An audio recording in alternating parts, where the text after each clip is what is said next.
These are, okay, these, If you would note those in attendance, and Larry will be here shortly.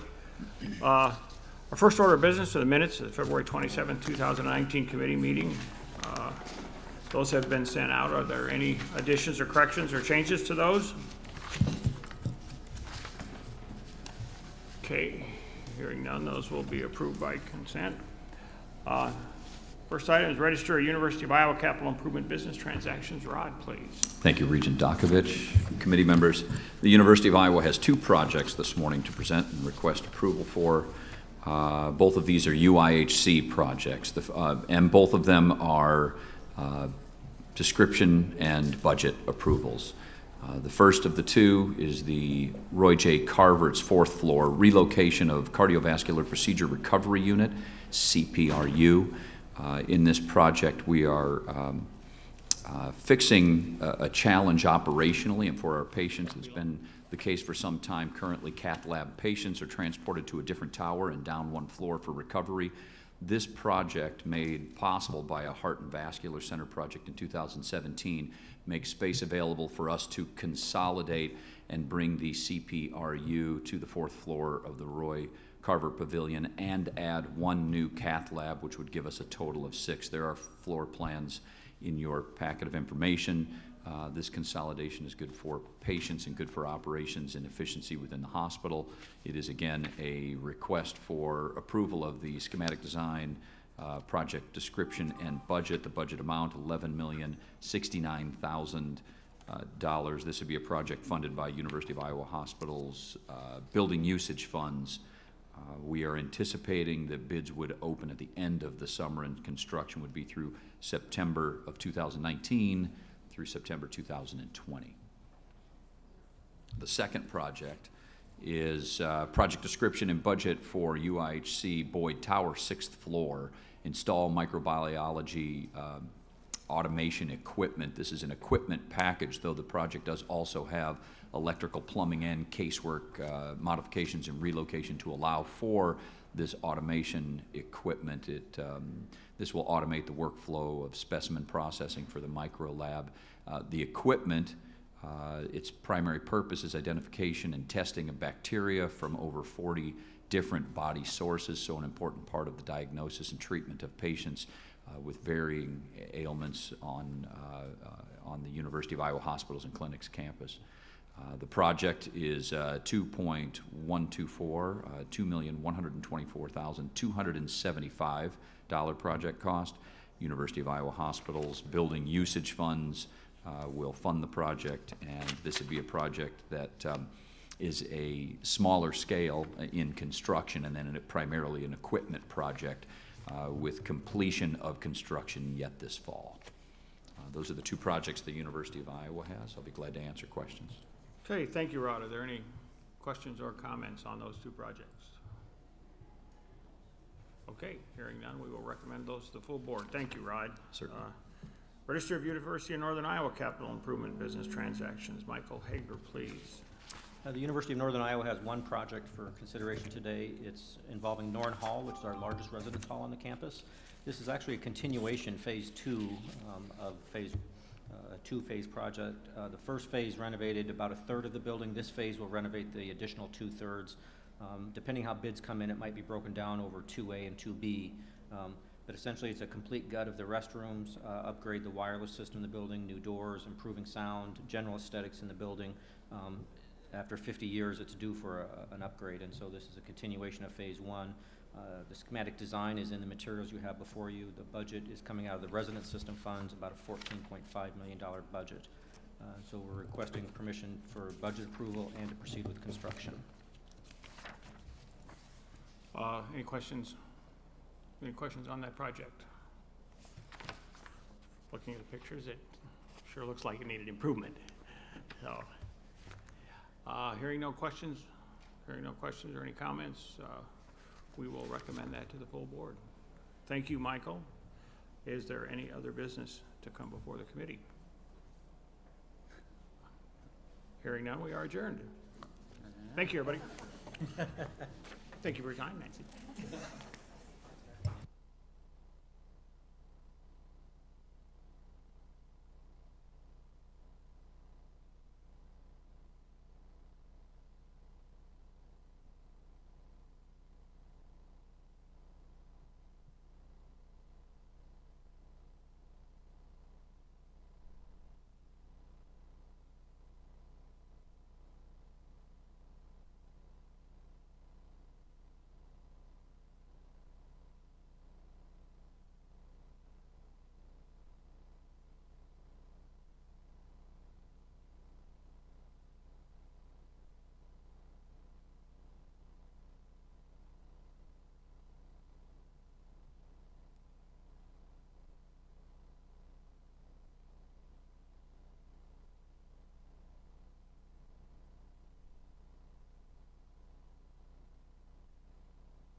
There.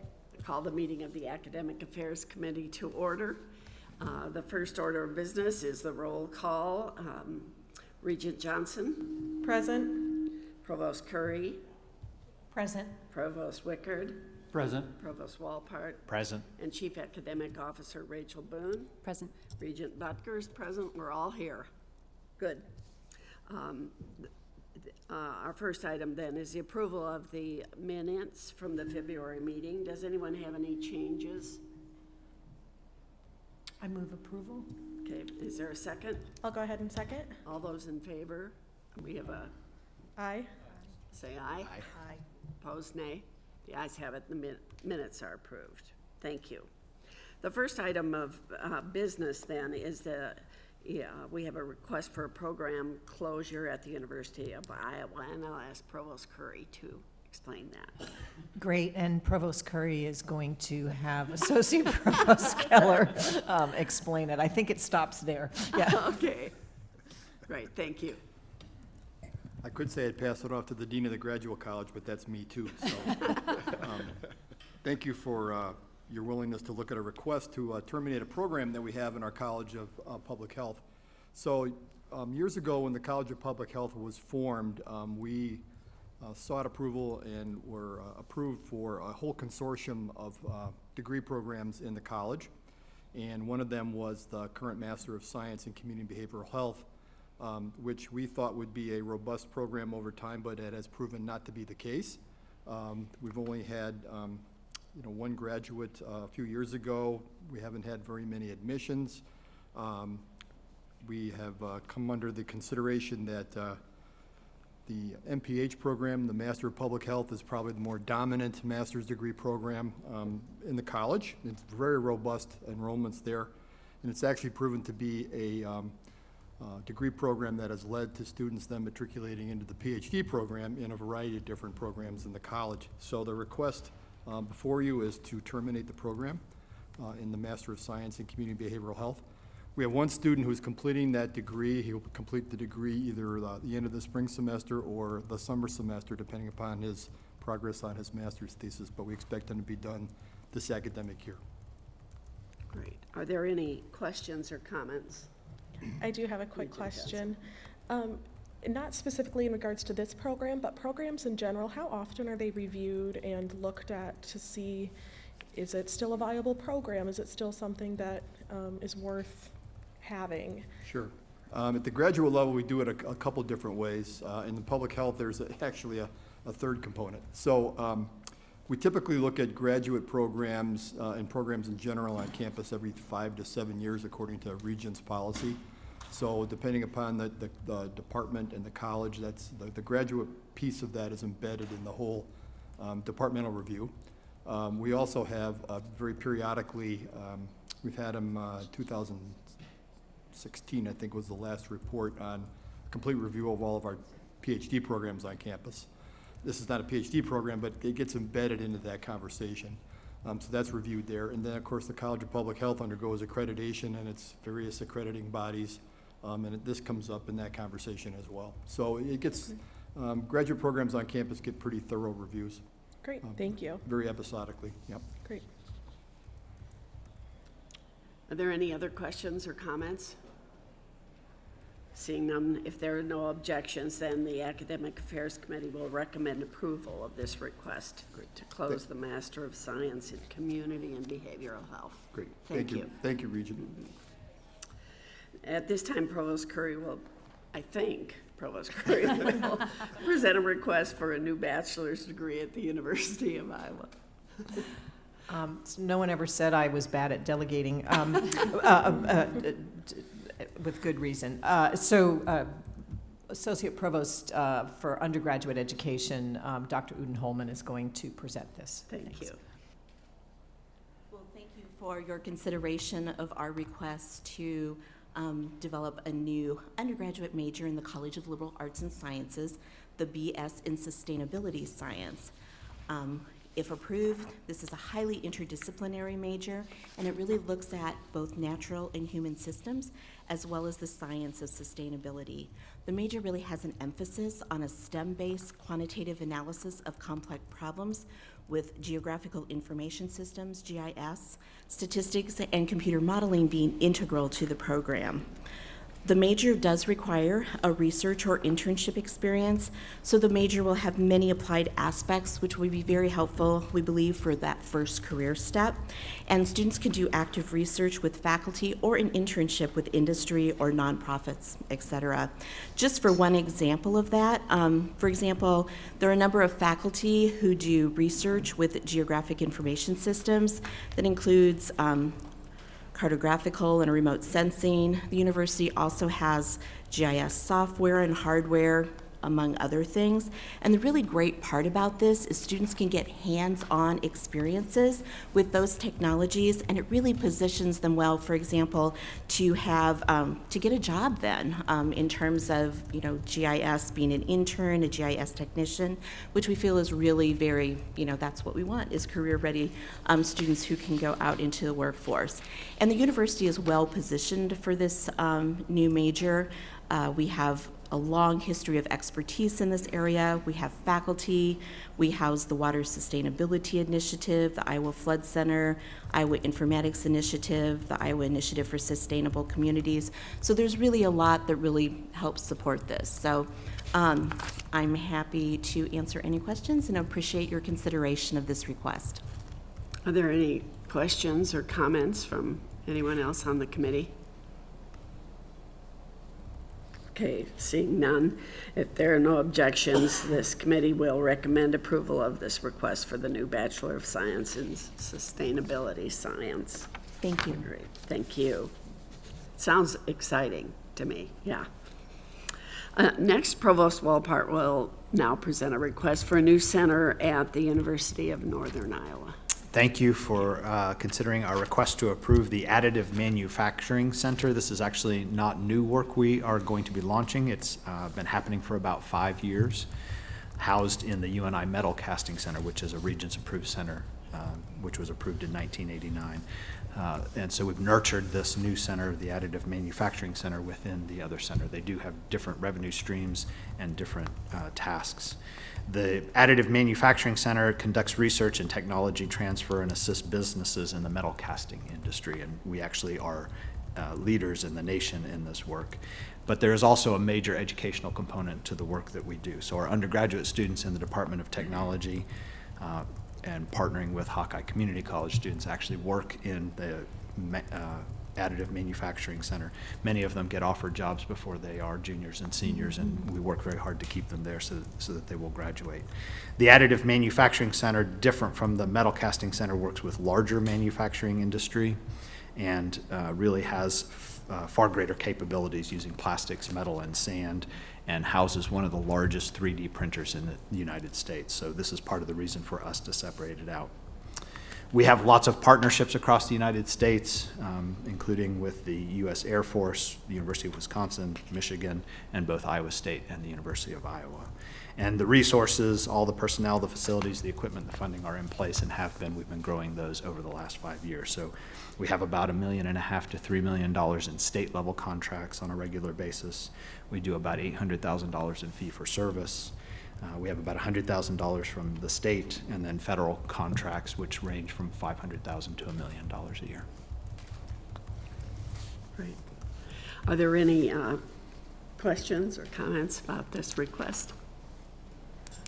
Provost Walpart, could you say anything about the work? I think it's really interesting. I know Iowa State University brought a team over recently and had some students with some, do you know anything, or Provost Wickert, maybe you as well, if you know anything about the team of IC and the sort of relationship there? We do a lot of partnerships, and I know that Iowa State was up there working on some of their, one of their big projects for the campus. We do these kinds of projects with universities all over the United States. This wasn't unique, and we do a lot of work with Hawkeye. So I don't know specifics about this one. I was not out there that day. I wish I had been. Okay, thank you. Well, just looking in the docket item, the Cyclone Power Pullers team is a student group on our campus, and they build the vehicle that competes nationally against teams from other universities, and the photograph that is shown here. It's basically like a tractor pull, so it's a very hands-on project and very consistent with a lot of the other 800 student groups that we have on campus. And we appreciate the partnership with UNI and being able to collaborate on the fabrication work that the students do. This project, like much of the work that happens in these centers, really does allow students to apply their learning in real-world settings. Right. They're actually doing work that Yeah. matters and gets them jobs. It's awesome. I'm proud it's in Iowa. So then, if there's no objections, the Academic Affairs Committee will recommend approval of the request to formally establish the Additive Manufacturing Center at the University of Northern Iowa. Okay, next, Provost Wickard will present a new program at Iowa State. Yes, and I'd like to introduce my colleague, Dr. Anne-Marie van der Zanden, who's Associate Provost, and she'll present this request to the board. Good morning. Good morning. ISU is requesting approval to establish a master's degree program in event management. This will be a completely online master's degree program and will be administered by our Department of Apparel, Events, and Hospitality Management in our College of Human Sciences. Events and meetings are generating, on average, about $263 billion annually in the U.S., and these events include things that are hosted by governments, corporations, associations, and nonprofits. The events management is also a high-demand employment field. As our faculty did additional research, they've determined that there will be approximately a 10% increase in employment demand over the next 10 years. So Iowa State's program will contribute to meeting this demand and helping students develop and advance their skills and knowledge in the areas of events, hospitality management, research methods, and statistics as well. Pending approval, the new degree program would be implemented in fall of 2019. As noted in our application, we anticipate starting with approximately 7 students and growing the program over the next few years to approximately 44 students. Prospective students will include Iowans, but because this is a fully online program, it will include folks from all across the country and around the world. The competition, there's no other university in Iowa that offers a master's degree in event management, and we have received letters from both the University of Iowa and the University of Northern Iowa, and we're very appreciative of that. In fact, there's only a handful of institutions around the world that offer a master's degree in this area. And particularly those that are completely online. We feel we really are one of the very first ones to do that. We have fabulous faculty who are interested in this program. One faculty member in particular has extensive experience working at Disney, and so he has a lot to bring to the program. Is very excited about launching it. Iowa State expects the program to be financially self-sustaining. Costs for the faculty teaching the new courses will occur through our standard allocations and appropriations modeling. And we've received all the necessary internal approvals, and it's been posted on the coordinating council in January. Any questions I can answer? Are there any questions? I would just add, this area of events management has been a real success for our College of Human Sciences. In 2011, we started the undergraduate program in events management. So just in 2011, and it grew from 0 students to today, there's 369 students who are declared majors in events management, and then another 72 students who are pursuing a minor in events management. And actually it provides a great service to Iowa as well. You may find when you're at various venues down in Des Moines and conferences and things, you'll find an ISU alum who's one of the people helping to organize that event.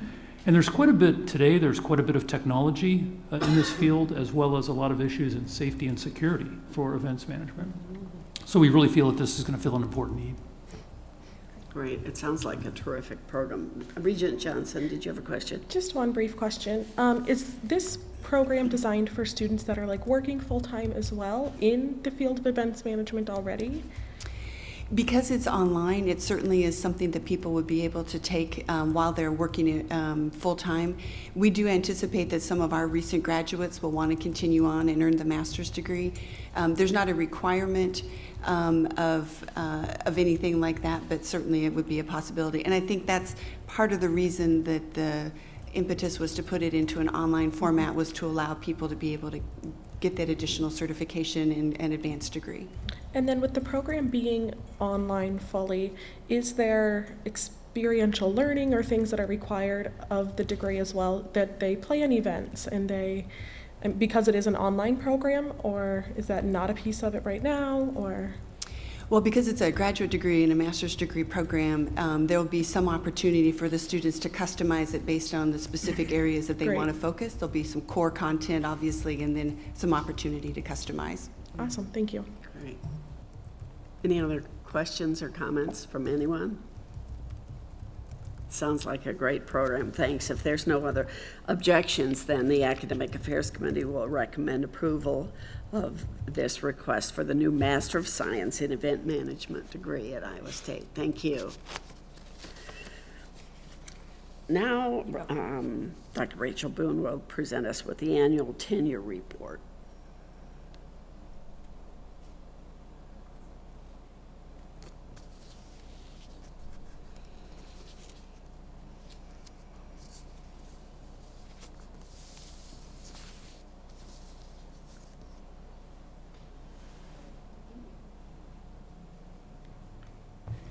Thank you, Regent Bucker. I just want to quickly share a few things. The full report, of course, is in your docket, so I won't go into details. I'm getting ahead of myself about everything that you'll find there. I just want to quickly emphasize, first of all, that the tenure report is presented to you per board policy annually, and so the universities have helped prepare all the information that you find there. And I wanted to also point out that the protections that tenure provides really are also emphasized within the strategic plan for the board. The board's strategic plan includes a core value of academic freedom. It also includes a priority around promoting academic excellence, research excellence, and tenure really is a portion of what it takes to do that. So we'll point that out to you today. Very quickly, just really in a way as a reminder, because many of you have heard about this before, but the way in which tenure is awarded, there's a very rigorous and lengthy process when a faculty member is hired into a tenure track position. This probationary period occurs. There are annual reviews throughout that probationary period, including student evaluations of teaching, all these things. Deeper reviews that include engaging with their external peers who are experts in their fields, getting a lot of that information and some extensive engagement with their department heads or others within the senior faculty within their departments throughout that time. So once they've come through that probationary period and they are considered for tenure, that year-long process is really putting all that information forward for committees at the college level, the department level, college level, to review, and then those recommendations come forward through the provost and the president to all of you today. So this later after this, we'll be reviewing that. So I just wanted to re-emphasize for everybody what it takes for a faculty member to get to that point of being awarded tenure. And I would want to also remind you that there is, no, I went too far. It's not showing very well there. The post-tenure review is also very important to this process. So we would be remiss if we said they get tenure and the assumption was made that that's it. That is not it. There is an extensive amount of review that occurs throughout then the rest of their time at the institution. Again, your report sort of gives a little more detail to what that entails, but all faculty, just like all other staff at the institutions, are annually reviewed. There are deeper, again, with external input into some of those reviews periodically for faculty members. And again, students continually have opportunities to evaluate faculty and their processes in place for all of that to happen. The blank box there should be telling you that just like we've talked about in other instances too, there are circumstances after one has achieved tenure in which termination is still possible, and that is in pertaining to board policy. The board has policy around that, and each of the universities also has policy around that. Just cause, program terminations, financial exigency, these are standard parts of our policies that then are upheld throughout that post-tenure process as well. And then these numbers show up in your report as well, just pointing out the numbers of faculty that are tenured at each of the institutions and the percent that entails, as well as the numbers that are on tenure track. And we use that tenure track phrase to refer to those that are in that probationary period. So you can see there sort of what proportion of the full-time faculty fit into those two categories. I'd be happy to take any questions. I'll probably defer them to the provost to respond since they are here as well. Regent Johnson, thank you. Just one question. In regards to that last slide, that one. That one, sorry. Yeah, Yes. no, you're fine. How do those numbers compare for each university to their peer groups and things of that nature? Because I know each university is very different in their needs. So seeing the differences in those different values, how do those compare then to your peer sets rather than to each other?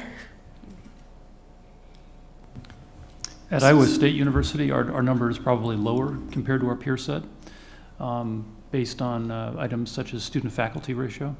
As you know, we've had a lot of growth in student enrollment at Iowa State University in a variety of areas, in particular in STEM disciplines, in business. And with reductions in state appropriations that we have all been responding to the past number of years, we have not been able to keep up with faculty hiring in order to maintain student-faculty ratios that we may have had in past years and in past generations at Iowa State University. So if you would compare our numbers to peer schools, the region's peer set, other AAU class, land-grant universities around the country, I think you'd find that our student-faculty ratio is higher, campus-wide and in select disciplines as well. So definitely being able to have a robust faculty complement at the university is a challenge for us in these tight resource times. In particular, on the tenured and tenure track faculty side of the university, we have a variety of classifications of faculty. The tenured and tenure track faculty are the backbone of the institution. These faculty teach, they conduct research, they do extension and outreach work, and professional service. It's the full suite of faculty responsibilities. We have other classifications of faculty who are not on the tenure track, who may specialize in teaching or may specialize in clinical work or specialize in research. But particularly on the tenure track side, it's very challenging for us to remain in that competitive position. So Provost Wickert's mentioned a number of things that I don't need to repeat in terms of, resource constraints and how that contributes. I think, and thank you, Kevin, for coming up, and he's going to boot me out if I say something wrong. Our proportions are similar to our peers.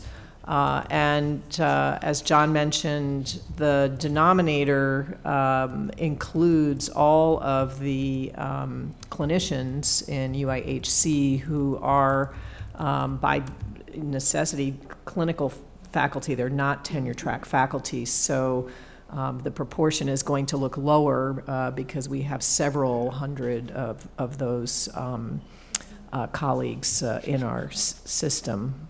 And then I'm going to see if Kevin, our Associate Provost for Faculty Affairs, who does deeper dives into this for us, has anything to add. I would just reiterate that our numbers with our peer group, and especially in the Big Ten, we're about in the middle in terms of the ratios. And we're seeing the same trend of a bit of a decline in tenure track numbers. We see a mix with increased clinical track with UIHC in particular, and the instructional track as well. So the blend of faculty types is dynamic and fluid at this point for us.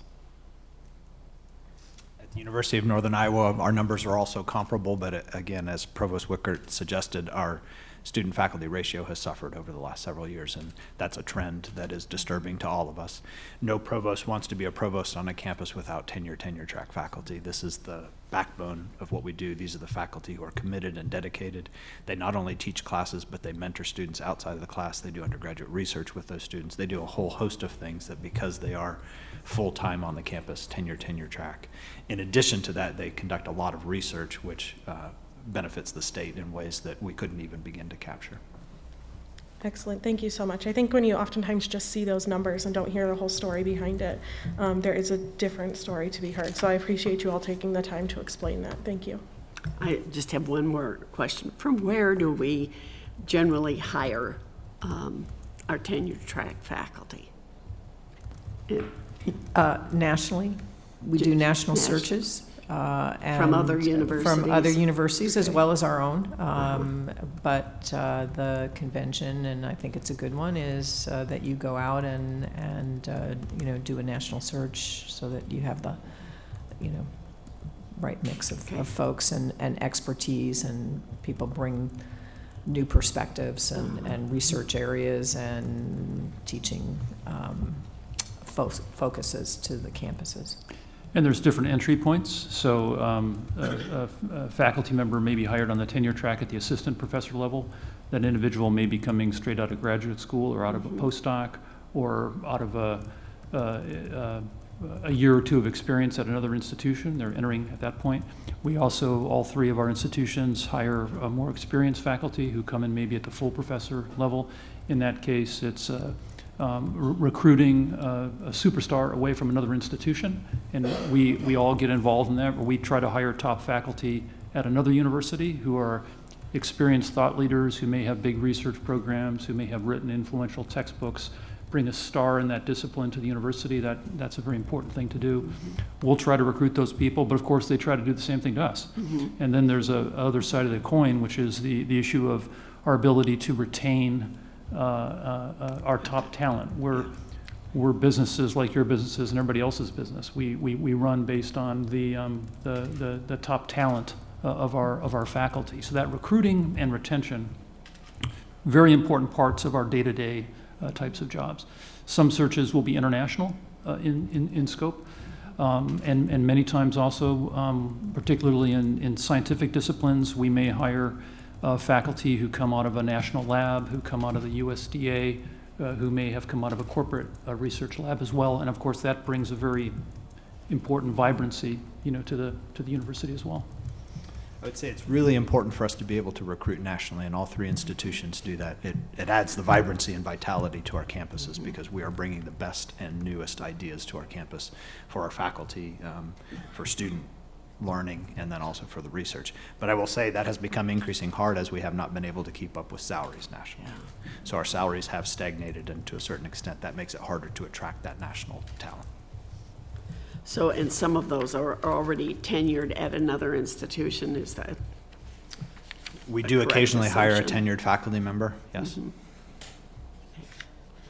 Right, any other questions? That's more challenging because the Sure. salary that you have to offer them bet. is significantly higher than a brand-new minted PhD Yeah. as a beginning assistant. And so over the last few years, we have been hiring more brand-new assistant, right.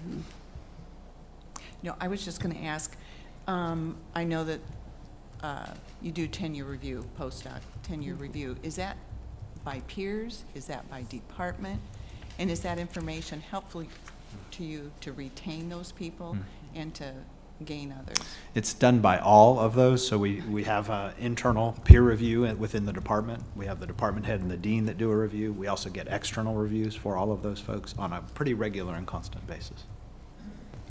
So all faculty members have an annual review by their department chair. So if all faculty members report up to their department chair, who's their line supervisor, and that department chair, he or she will do an annual review of teaching, of research, of activity, and give a satisfactory or unsatisfactory or other types of ratings as appropriate, to that program. And that's on the annual basis. And then, as Rachel described, there's a set of reviews that happen along the tenure track. So in particular for a brand new minted PhD student, there's an important third year review and then a review in that sixth year for tenure. then once somebody is tenured at Iowa State University, our policy is that every 7 years, there's quite a formal, what we call post-tenure review, that originates in the department with peer review by senior faculty in that department, involves the department chair, involves the dean, ultimately comes up to my office. And I would add that once a faculty member gets tenured, they continue with annual reviews every year. Those don't go away. Provost Curry. Just a couple of points. I think one of the things you mentioned was recognition. And we don't just rely on reviews for recognition. And so I think you'll find robust programs that encourage professional development, that recognize achievements in research and teaching and other things. And that's ongoing. So this isn't important, it's necessary, but I don't think it's sufficient for that. The other point that I just want to make is to go back to the retention issue. And one of our challenges is that when we do national searches, and in, our national searches, there's a reasonable proportion where graduates of our own programs compete successfully and are hired into faculty lines in our universities. We don't have a policy against that. But oftentimes, as you said, it's really expensive to recruit, someone who's more senior. The other challenge that we have is all of our institutions are just foundationally committed to the success of our faculty. So when we recruit you in a tenure track position, our goal is that you get tenure. We don't hire 3 people for 1 slot and let them duke it out. And we have a lot of infrastructure, mentoring programs and things that help to ensure that we're so successful that our 3rd and 4th year assistant professors who are clearly on a trajectory for tenure are often, and I'm going to use a strong word, poached by other institutions who can make more, give them a richer set of salary and other things. And so that's a challenge that we're confronting. And again, I hate to keep coming back to resources, but it's really hard when that happens and you're just, boxed into a financial corner and you can't keep them. Thank you. Regent Lindenmeyer, did you have a question? I think Sue just answered my question. Okay, thank you. Anyone else? The question. This has been great information for us to have. I'm glad we do it every year, and thank you very much. Keep up the good work. Yep. Next, we will have Rachel Boone will present it with us with the annual report. Thank you, Regent Bucker. And recommendations. Yes, and I will we'll go through this one somewhat more quickly. These are the 2019-20 proposed promotion and tenure actions. So each of the universities has presented the board with a number of recommendations that they are making for promotion and or tenures. And you can see in the report the sort of longer-term trend on these numbers. In this particular year, we have 242 recommendations total. There are 137 promotion or tenure recommendations from the University of Iowa, 70 from Iowa State University, and 35 from the University of Northern Iowa. So we present these and for consideration of approval. Are there any questions or comments? Okay, seeing none, if there are none, then the Academic Affairs Committee will recommend approval of these 2019-20 requests. Just one comment. I know we had just talked and received the presentation from Rachel about the long process it takes to get tenure. So just extend to all of the new faculty members with tenure our congratulations, because we know it's a long process. Right. I will tell you that once it's approved by the board, all 3 of the provosts do that the moment that the board approves it. Okay. They get a notification because, to be quite frank, they're all waiting for the board to approve this. Yes. This is a big deal. We'll send them our congratulations. Yes. It's huge in their careers, so great. Thank you very much. Talk to him now. Great. The next item on our agenda is a presentation, and Provost Curry, will you introduce our presenter? I'm delighted to have this opportunity, and we just had this conversation about how foundationally committed we are to faculty success, and we extend that obviously to student success. And so this presentation is about a wonderful effort that we have. It's not the only effort, but it's a very important one called Excelling at Iowa. And I'm delighted to have Danielle Martinez here to present for us. I'll tell you a little bit about her.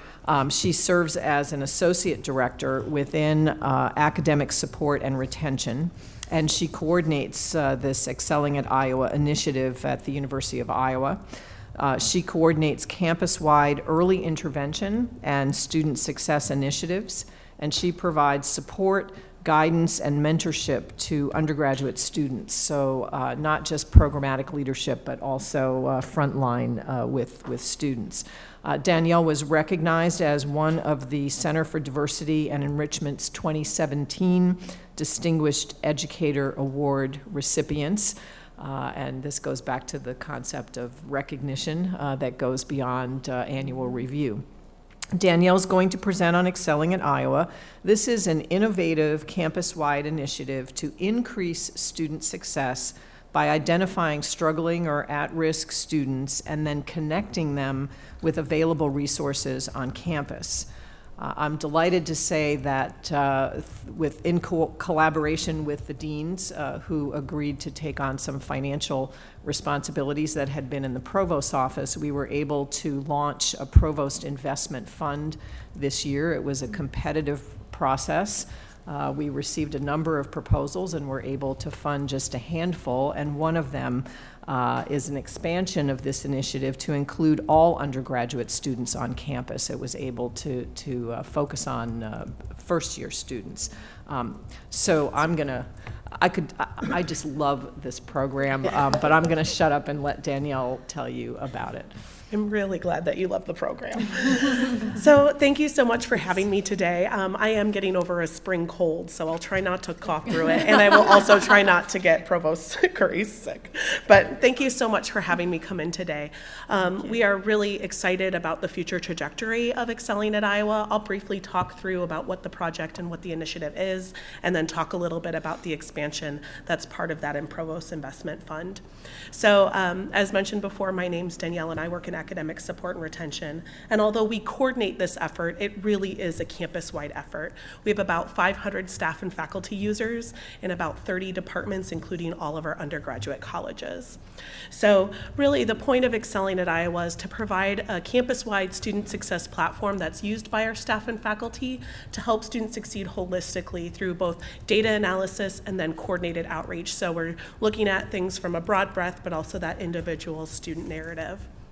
So how the system works, if you think of it like an umbrella, we have lots of different multi-components that feed into the system. The first is our institutional predictive analytics, which I'll talk about in just a bit. We have an institution-wide referral platform, all of our academic support tracking system, our residents education Hawk Talk. So those are the individual conversations RAs are having with their residents. It's their roommate agreements. It's all of those types of things that are happening in our halls. And then we also host all of our orientation and transition surveys. So as students are getting onboarded to the process, we're collecting information about their transition and then cycling back to support them. So sometimes when I speak with new users about all these components, they say, Danielle, how does this all go together? And if we think about the cornerstone as that coordinated and integrated student support, it all makes sense and it all kind of flows together. So I'll talk a little bit about our institutional predictive analytics. We work with 2 biostatistician faculty members out of the College of Public Health and a team of graduate students. So it's really nice that we get to use Iowa data and provide a learning and research experience for both some faculty and graduate students. So what we do is they do some very fancy predictive analytics work. And we take about 850 pieces of data that we know on students. So everything from what their course schedule looks like, to the times that they have met with an advisor, to how far their permanent address is from the University of Iowa. And we take all of that data and we run an algorithm and we say the likeliness that the student is going to come back next semester. Now for a user, that doesn't make a lot of sense to people, so we create buckets and we use a stoplight system. So green meaning the student's good to go, yellow meaning there might be some concern, so we need to slow down, and red, let's stop and have a conversation. And so that weekly indicator updates every week. So we know as the semester goes on and there's maybe an overdue U-bill or they received a midterm notification, we're feeding that into the system so that we can have a timely response. In addition, we also have a survey indicator. So as I mentioned, and I'll talk about the survey in just a minute, students take a survey at a point of time. And we know that institutionally, they might seem like a really strong student. They might have high ACT scores, a really good incoming GPA. They might be from the state of Iowa, and we say, oh, they're gonna be great here, they're gonna be just fine. But what the survey tells us is that transition. So I might be homesick, or I'm struggling with mental health concerns. And so it gives us a different perspective on that student. So one student might be red in their survey, but might be green from an institutional perspective. So we use them in tandem. We also have another piece that we are really fortunate to be working with our biostatisticians on. From what I know, and we've gone to some retention symposiums across the country, I think we're one of the only universities that are doing this. And it's called the influencing factors. So for me, as someone who helps students, and a student comes to my office and I see they're yellow, my biggest question is, well, why? Like, why is the yellow student yellow? Because I want to get to that root cause so I can support that student. And so for us, it's really hard when you look at 850 pieces of data to say, this is the reason why. And so what we've done is we've worked with the biostatisticians to take groups of like data and stick them together in buckets. And then as the weekly indicator runs, we run this across that. And then the things that are most helping that prediction rise to the top, and the things that are pulling it down also show. So we're able to show what's most influencing that student in both a positive and a negative way. We then are able to click on that and then provide an outreach message, so an advisor, a student conduct officer, someone in a residence hall can see that and provide that best outreach to that student that's tailored to that specific area. So that's a little bit about our predictive analytics. So as I mentioned, we also have a survey. So for our first-time first-year students, new transfer students, and students who are involved in our TRIO programs, which is through the Department of Education, on our campus we work with 350 first-generation students, income-eligible students, and students with disabilities who display an academic need. We also provide it as optional for students who were new in the fall and returning with us in the spring as sort of a second check-in. And then any student who lives on campus regardless of pipeline year. So if they're a fourth-year student living in a residence hall, they can take the survey again and again. So for our course-associated students, we have a 98% response rate. So if you know anything about surveys, it's pretty good. I know, most people get jazzed at about 20. I get disappointed at 95. So, but our survey is, we have some core survey blocks. So things like academic behaviors, how much they're missing class, are they reading their notes, are they taking good notes, are they visiting faculty during office hours? Fit and belonging, commitment not only to the institution and to returning, but also to their major and their program of study. Finances, this is financial confidence and understanding. So how well do they understand their financial aid package? How well do they, confident do they feel in paying their tuition, but also paying social experiences? Grit and resiliency, we actually use Angela Duckworth's grit and resiliency scale from the Duckworth Institute at Penn State. She graciously let us utilize that. And so we can talk a lot about the ability to bounce back, and the ability to sustain motivation towards long-term goals is a key factor in student success. Homesickness, safety and inclusion, time spent in management. For our first-year students, we ask things about our institutional objectives. So in the fall, that includes things about On Iowa, which is our Welcome Week program, and in the spring, that is about some of our leadership competencies. And we also ask about pre-collegiate preparation. So this has been really interesting to talk about how well a student feel like their high school prepared them for college. And we actually are doing a really cool thing where we've been working with some of our Iowa school districts to talk about sort of that feedback loop, to say this is how we're hearing from students in aggregate who are coming from your high schools. Transfer students, so we ask them why they transferred, and then also about their transfer experience. And then those TRIO students, TRIO SSS has a whole host of program objectives that they're working with, so they get surveyed on those. So after they take the survey, this is a little bit of a bird's eye view of how the process works. So we get that retention index, they take that survey, they get the survey indicator. They also get a personalized student report that says, you know, hi, Sue, you said that you're really homesick. Here are things that you can do to combat that homesickness. And so it gives that feedback loop. In lots of our courses, such as rhetoric, our college transition seminars, and our athletic transition seminars, faculty will take that report and then students will do metacognition and write an action plan on how to be successful using the information that's provided to them based on their own responses. And then we also do that coordinated staff and faculty outreach. And as I mentioned before, data comes in at all points of time, right? And so we know that early registration is right now. So we're actually importing all of that registration data every night so that we're making sure that folks are getting timely responses if they have registration concerns. And then ultimately it's for that student success and retention.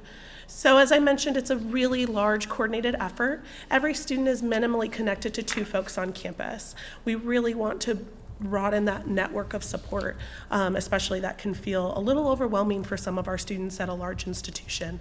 So the first is associated with their academic component, whether it's an advisor, their undergraduate program staff, we have some faculty members and instructors in the system. And then the second is comprised of housing. So students who live on campus have RAs and hall coordinators. Off-campus students have folks like in our office. And then we have a whole host of subpopulations that have a 3rd or 4th or even a 5th person to connect with them, like our military and vet students or our first-gen students or our students of color or women in science and engineering. And then we also have a huge host of referral and resource options. So a little bit about by the numbers. So we had a little over 7,000 students participate. The biggest number for me on this screen is that 100% of our new students received some form of outreach by a staff or a faculty member. We had 497 referrals sent through the system, and I'll talk in just a minute about that, what that referral looks like. And then over 5,000 logged contacts and notes. And this does not include any of our housing notes. So if you can think about, that's an additional, 8,000 or so in terms of our housing notes. So we also send individualized postcards to students and those student reports. So we are very proud about the scope that we have done, and we're really excited about that future trajectory. So when we talk about coordinated outreach, there's sort of 3 buckets that I think of. The first is that survey indicator, right? So as the students are taking the survey, who's following up in what areas and when is that happening? And so we do targeted outreach based on both successes and concerns. We're really trying to come from a growth mindset model and not talk always about the deficits, but raise that profile. We also do some question-specific interventions. So regardless of what the color system is, if a student responds to a certain question in a certain way, they might receive a phone call, a postcard, a knock on the door, or an email. And so things like mental health or financial concerns. We also have a whole host of open-ended responses. So our office reads those every 24 hours. And if there's any red flags in that, we go ahead and send a referral in the system. One of my favorite projects that we do is called our most difficult course. So we ask students, hey, what's your most difficult course?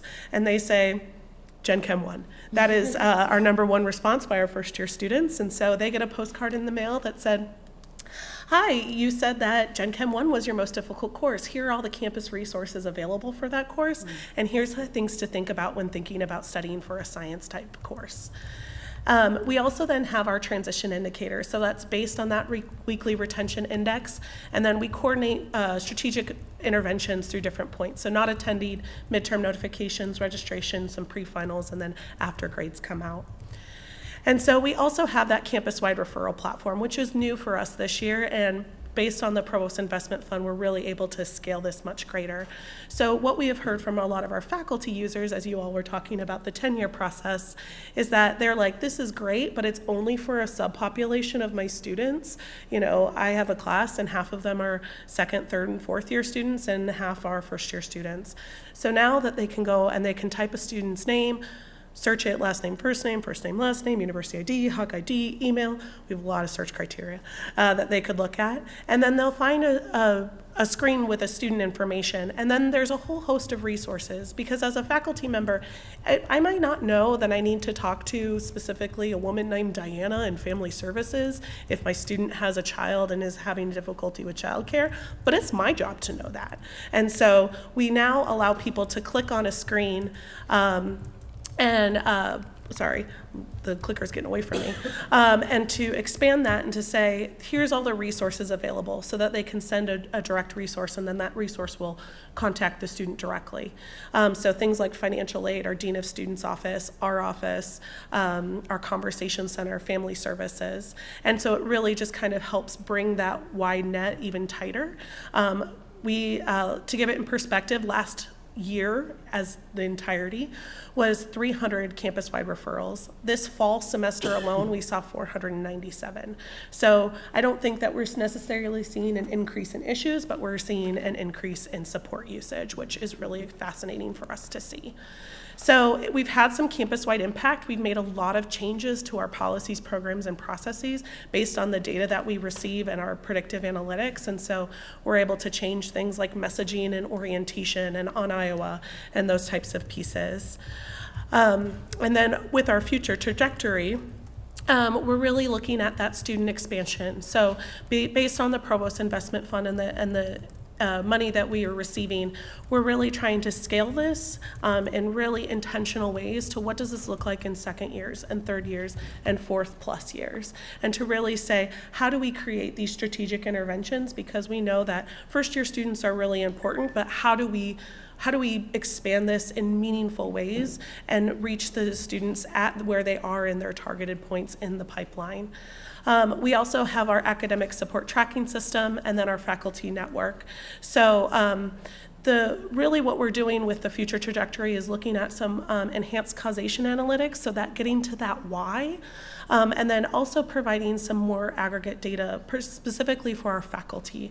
So our faculty users are fascinated when they log in and they get to see, this is, what my students say about reading before class, and now they're able to kind of see that in aggregate. So how do we scale that for different folks at different levels? So that's been a fascinating journey for us to embark on, and we're really excited about how do we increase that faculty network, and then also that efficacy based on our outreach analysis. As I've mentioned, we've done this for about 3 years, and so as we now have what we've done, how does that cycle back into translate into what does that mean for student success and retention? So I think my time is up. It's normally like an hour presentation, so appreciate you all. It's great you talk fast. I do. That helped. But it's such exciting work that you're doing. I remember visiting there and being so impressed and hearing how it's growing, and surely this is impacting your 4 and 6 year graduation rates, as hopefully that's the point. Yeah, fingers crossed. Yeah, right. Anybody else have any comments or questions? Thank you so much. Thank you for your work and for your presentation. Is there any other business to come before the committee? No? Okay. Provost Curry, would you be able to provide an update to us on anything related to the HLC accreditation visit? I know the institution had hosted the team recently. We did. We had, I think we had an outstanding visit. I don't have any concerns about what the outcome is going to be. It is an opportunity to thank our colleagues from the Board of Regents who participated, and to also publicly thank folks, Wayne Jacobson, Tanya Uden-Holman, and a whole village of people who did just an extraordinary job of developing our assurance argument and hosting our site visitors. So we won't have the outcome of that, for a bit. Do you want to say when, Tanya? Thank you. We should receive our initial report by mid-May. Mid-May. Mm-hmm. And then that will be the initial That will be the initial report where we have an opportunity to respond to any like factual errors. And then they take all of that and then that goes to their board for a final decision. Okay, great. Well, it was very interesting for us to be there. And I just want to echo Provost Curry's thanks to the board members who were able to attend. It was really appreciated, your time and participation very much. Great, thank you. Thank you. Any other business? Okay, seeing none, the next meeting is scheduled for June 5th, and the committee meeting is adjourned. Thank you very much, everybody.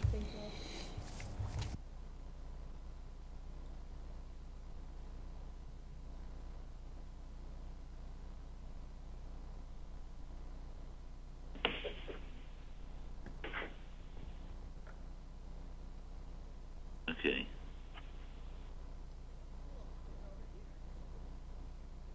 It just ended, didn't it? Yes, I'm here.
Want some water or soda or anything?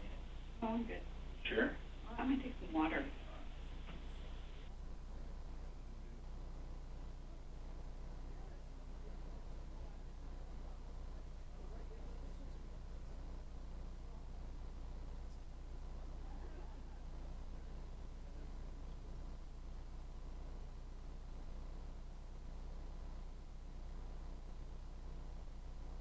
Did I lose him in here, Roger?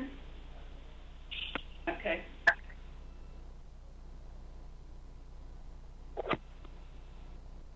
Mark, I've already called in. Oh, it's here.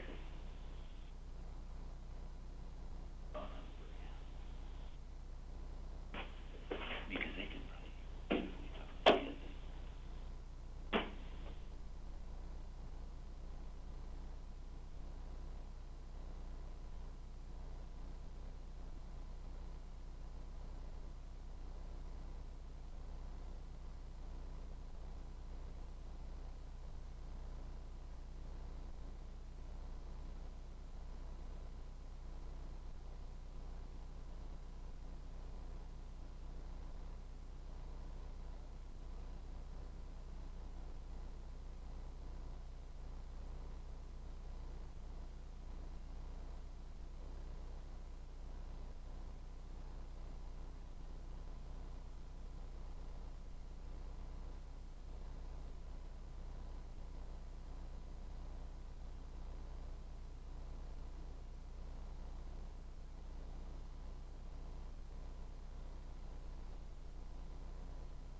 I'm going to bring the meeting to order soon.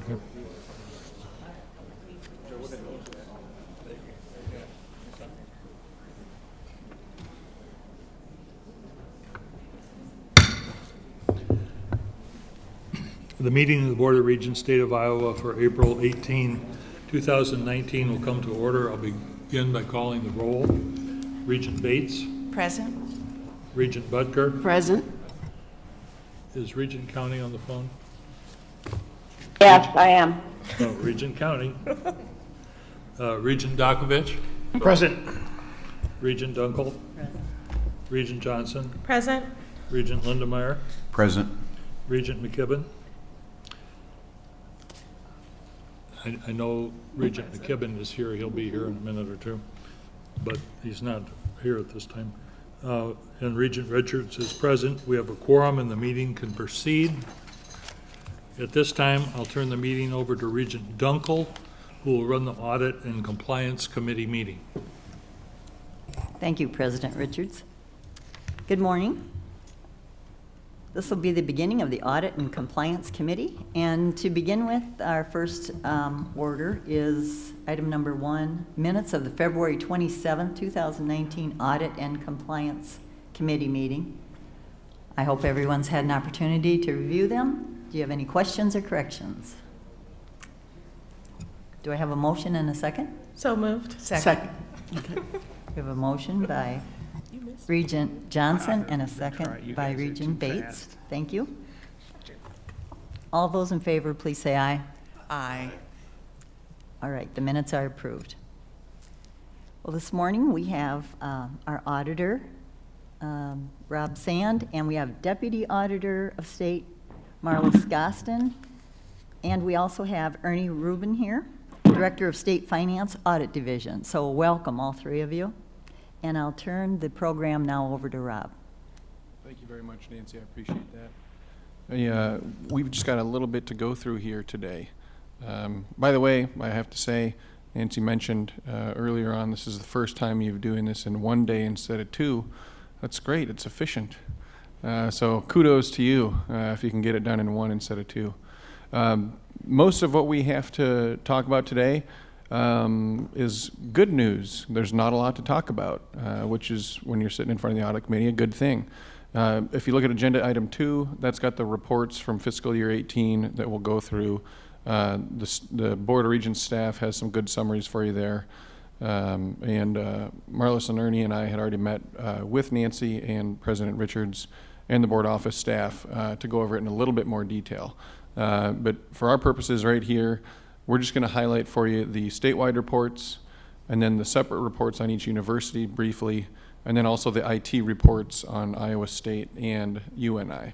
So if you look at the CAFR and the single audit, those are the first two that are listed. Those are our statewide audit reports. They've got the financial information of each of the Regents institutions, along with everything else related to state government operations. So in those, you are a part of the whole. Good thing is we had an unmodified or clean opinion on that in the CAFR, so it's a fair representation. In the single audit, we're looking at compliance. That includes the Regents' compliance, mostly with federal funding laws and regulations. And our opinion there is on the state's compliance as a whole, not specific to anyone.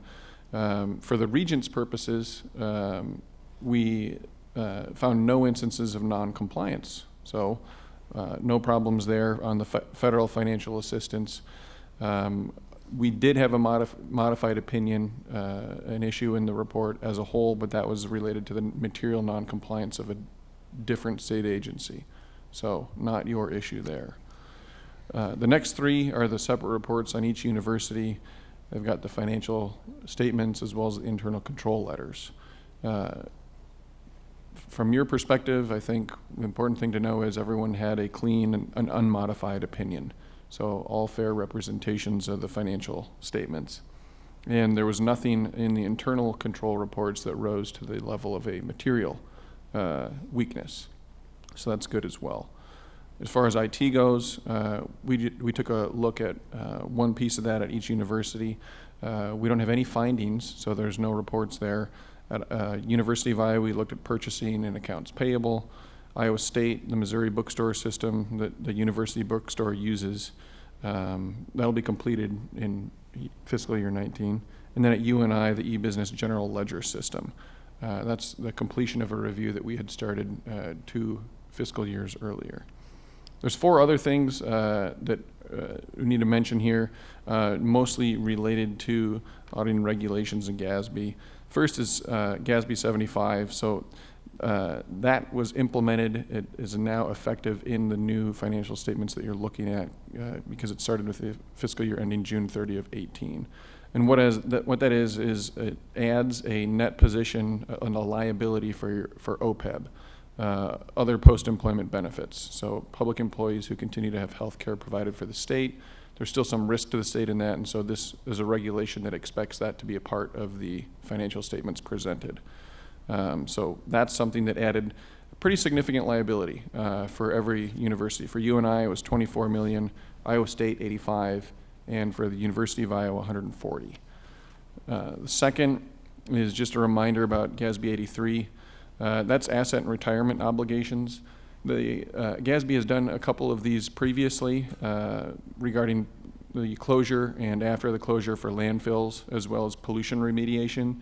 The idea is that those 2 items, as well as this one pertains to tangible assets, they all have a cost beyond the end of their useful life in terms of disposal. So this will cover things like MRI machines, other tangible assets, things with radioactive material or waste, where the disposal of them is regulated by state or federal laws, meaning there's oftentimes higher costs with compliance.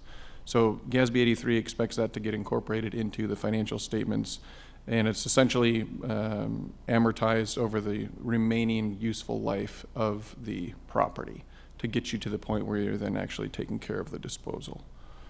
Finally, if you GASB 88, which is just disclosure related, it doesn't change the numbers that are presented, but wants to make sure that there's clarity for anyone who's looking through it related to debt. And it's for direct borrowing if you're going out and getting a loan from a bank, or direct placements if you're issuing. Probably not something that the Regents institutions will have much of an impact on, but something that we wanted to make sure that we noted regardless. Then finally, GASB 84 has to do with fiduciary activities, and 90 with majority equity interests. So 84 establishes criteria for identifying fiduciary activities and how they need to be reported. And then 90 has to do with improving consistency and comparability if there is a legally separate organization that a government entity has a majority interest in. So that's the summary on the disclosures for the new GASB regulations. We don't have a whole lot more to add to that because the reports look pretty good this year. But we do want to say thanks to the Regents staff. They were very good to work with. We had very good cooperation and assistance there. And if you've got any questions, we're happy to answer them. Any questions? Thank you. I'm old enough to have been through long audit reports and short audit reports, and I thank heaven today for a short audit report. Makes it easier to get your meeting done in one day. Amen. Thanks, all 3 of you, for coming today. We appreciate it. Thank you.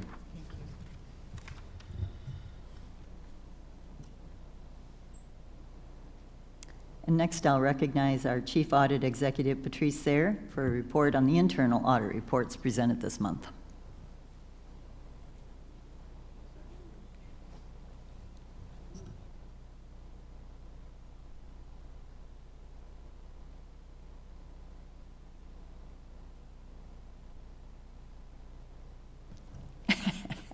Good morning. Good morning, and thank you for... Okay. We have 2 internal audits to present for you today. The first is from the University of Iowa, and it is the University of Iowa Research Information System.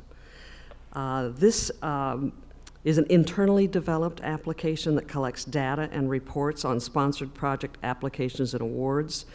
And working with the Division of Sponsored Programs and the Office of Animal Resources, it's capable of doing electronic routing, award submission and notification, and project tracking.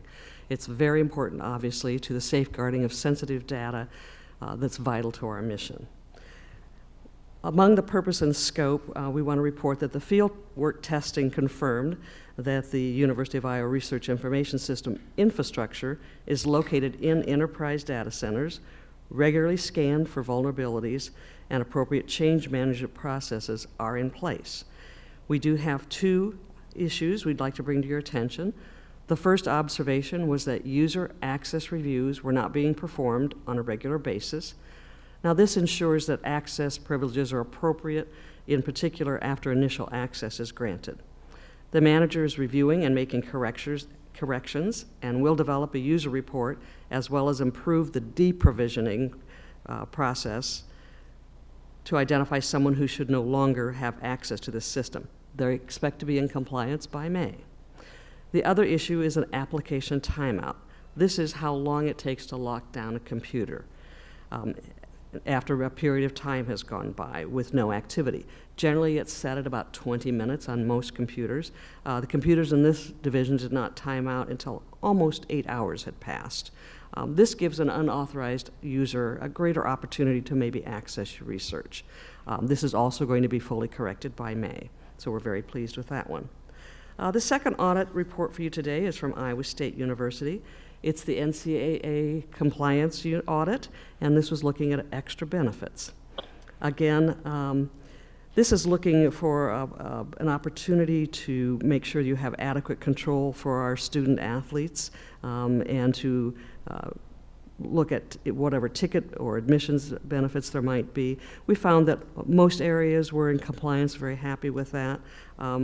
But we do have 16 sports and 406 student athletes, and the ISU Athletics Department Compliance Office is responsible for following NCAA rules and regulations.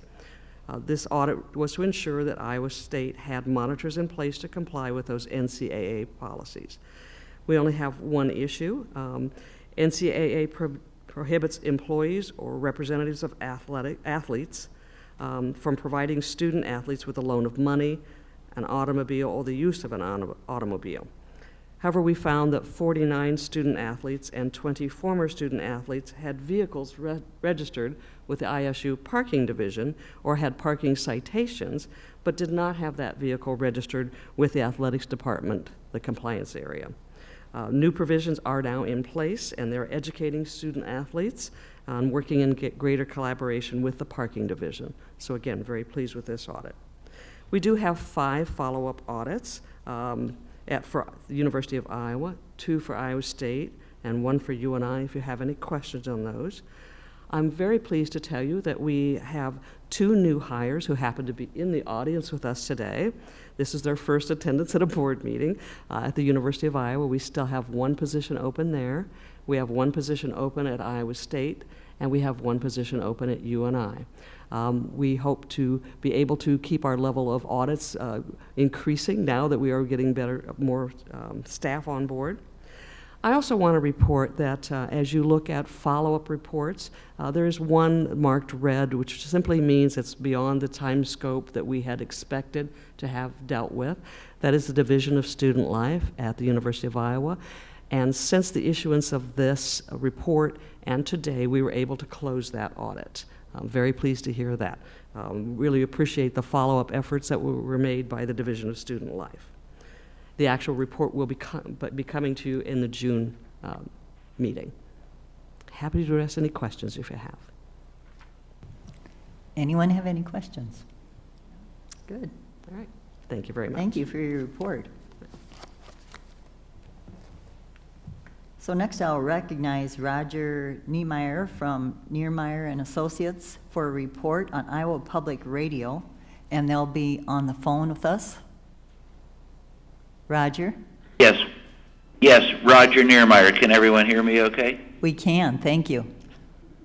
Okay. Niemeyer and Associates performed the audit of Iowa Public Radio for the year ending June 30th, 2018.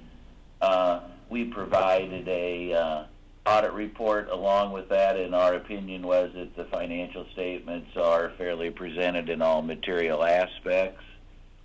Along with our audit of the financial statements, We also provided a report included with the audit report of our auditor's report on internal control over financial reporting and compliance. We did not identify any deficiencies in internal control that we considered to be material weaknesses. And with our test of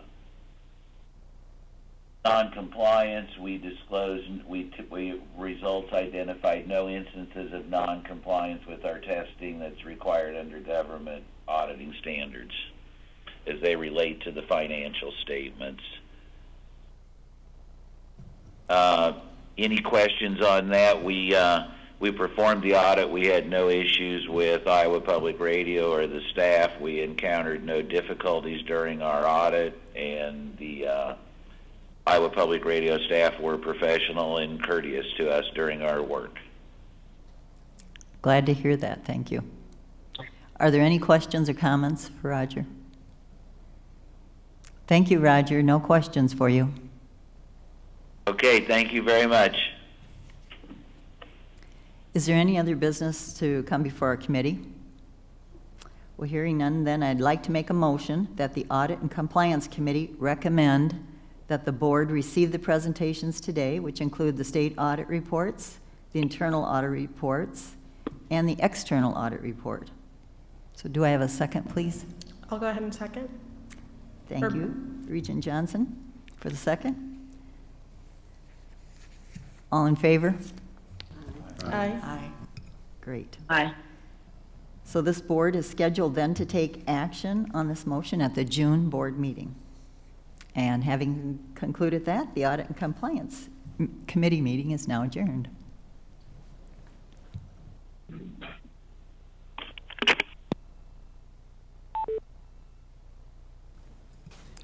I think we'll go ahead with the University of Iowa Hospitals Clinics and Committee.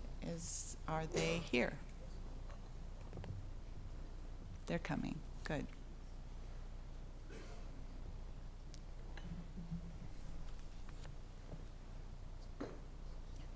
Mike's going to come and open it.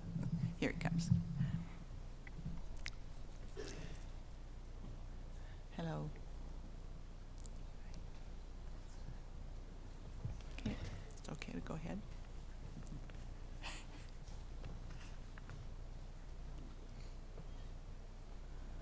All right. Okay. So first item on the agenda is the minutes of the February 27th, 2019 University of Iowa Hospitals and Clinics Committee meeting. Are there any questions or concerns with those? Motion. Do I have a motion? We have one. Do we have a second? I'll second. Okay. All those in favor say aye. Aye. Minutes are approved. Aye. Thanks, Patty. Okay. I'd like to welcome Vice President for Medical Affairs and Dean of the Carver College of Medicine, Dr. Brooks Jackson, and I'll turn the floor over to you. Thank you very much. Good afternoon, everyone. I appreciate the opportunity to be here today and would like to introduce the other members of the UI Healthcare team who are joining me today. Associate Vice President and Chief Executive Officer for UI Hospitals and Clinics, Suresh Gunasekharan, to my right. Associate Vice President for Finance and UI Healthcare's Chief Financial Officer, Brad Hawes, and who will be joining us shortly, Associate Professor of Microbiology and Immunology, Dr. Noah Butler. Our presentation today will include a report on UI Hospitals and Clinics' financial and operational performance through February. Suresh and Brad are taking a bit of a different approach with this presentation than in the past, and we hope the board will find it to be helpful and informative. They will also be sharing a preview of UIHC's preliminary FY20 operating budget, and as part of that, we will request approval by the board for a 6% charge rate increase for the coming year.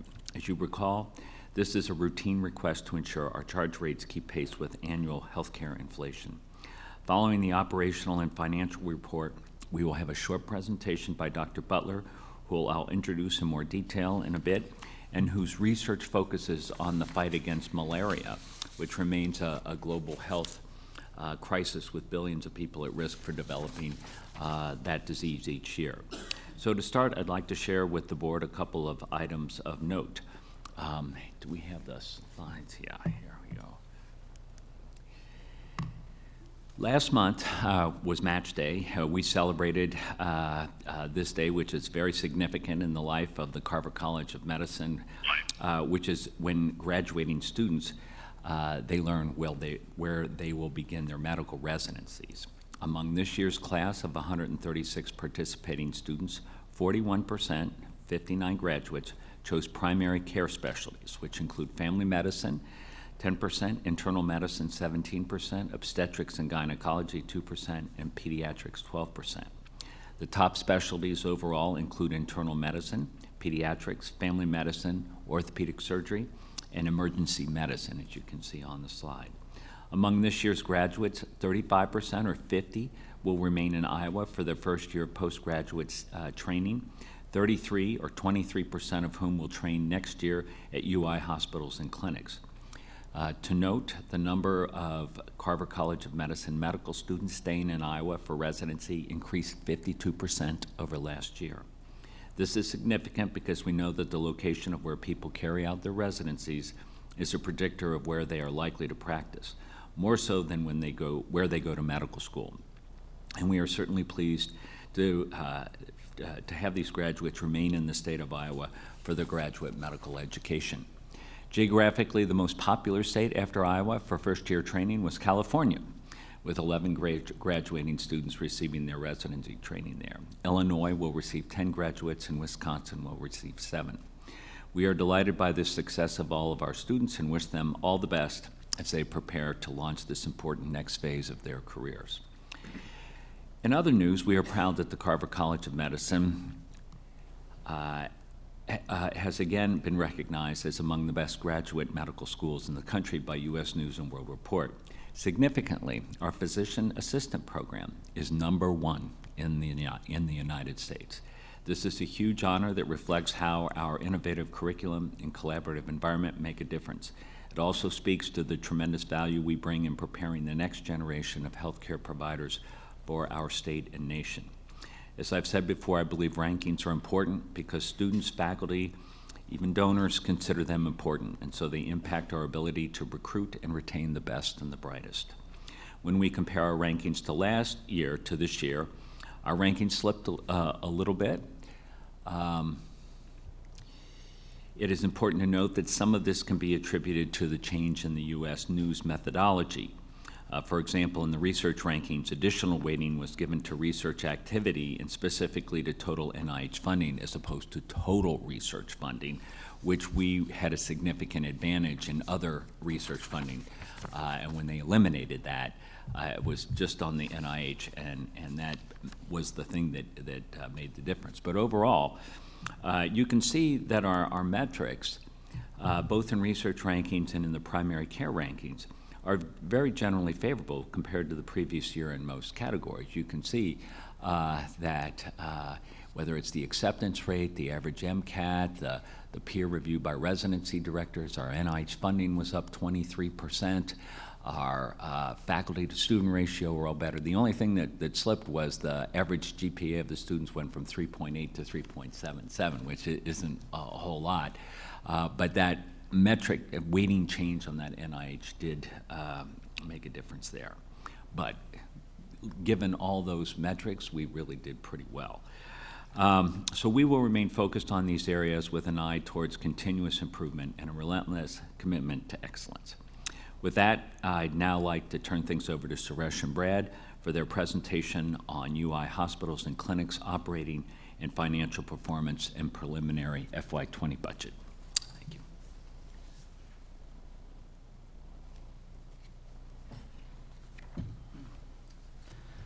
As Dr. Jackson indicated, we are going to take a little bit of a different approach with our presentation and try to highlight some significant trends that, or actually I'm going to say areas that we will bring back on a regular basis around quality and efficiency and our financials. However, even with that change, there are some things that we have kept. This slide is one I think that you're very familiar with that we have presented on a regular basis. I won't read the slide to you, but we'll just reemphasize many of the trends that have continued throughout the year. So this is a summary of the financial and volume highlights through February on the year-to-date basis. Our margin continues to be very strong, operating margin at 5.5% versus a budgeted margin of 2.4%, so we're very pleased with that. There are a few key drivers of that margin. Probably the largest one is our volume. As you can see, the year-over-year volume, while our discharges are down, our patient days have grown, our surgeries have grown, and our patient visits are up. And within those, this would be, I think, consistent with your understanding and what we've presented before. The reason the days are up, even though the discharges are down, is that we are seeing a sicker patient. And we have very ill patients. We have a slide actually a little bit later in the presentation that will highlight that. So even with those days, we continue to try to manage the length of stay and the readmission rates so that we can optimally use the capacity that we have. Our census continues to be very high, above 90% on many days, actually very close to 100% on some days. And so we're trying to make sure that we maximize that. The last thing that I'll highlight is that we are seeing a continued improvement in our payer mix. The Medicare rate has stayed flat, and our commercial rates of commercial outside of Wellmark have continued to grow. And so as you look at our financials, our payment rates per unit of service, whether that's a surgery or an admission, have been very strong this year, and that has been a great boon to the financial results. Specifically highlighting just one section of the volume, surgeries drive so much of our business.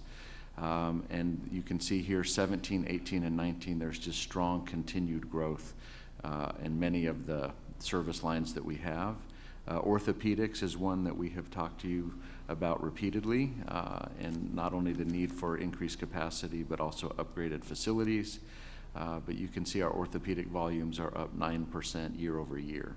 Some of that is that we are capturing additional patients and share across the state. Some of it is simply the orthopedic service line is growing. As we all age and need new replacement parts, we're very welcome to have you if you need to come and utilize our services. Our ORs are also very busy, as you would anticipate with surgeries going up. Over on the right-hand side of the slide, what you'll see is one of our metrics to measure the utilization of our ORs.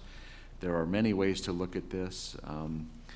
The term that you see on the right is block utilization. And so normally in an OR, there are blocks of time that are assigned to services or departments, or sometimes even physicians.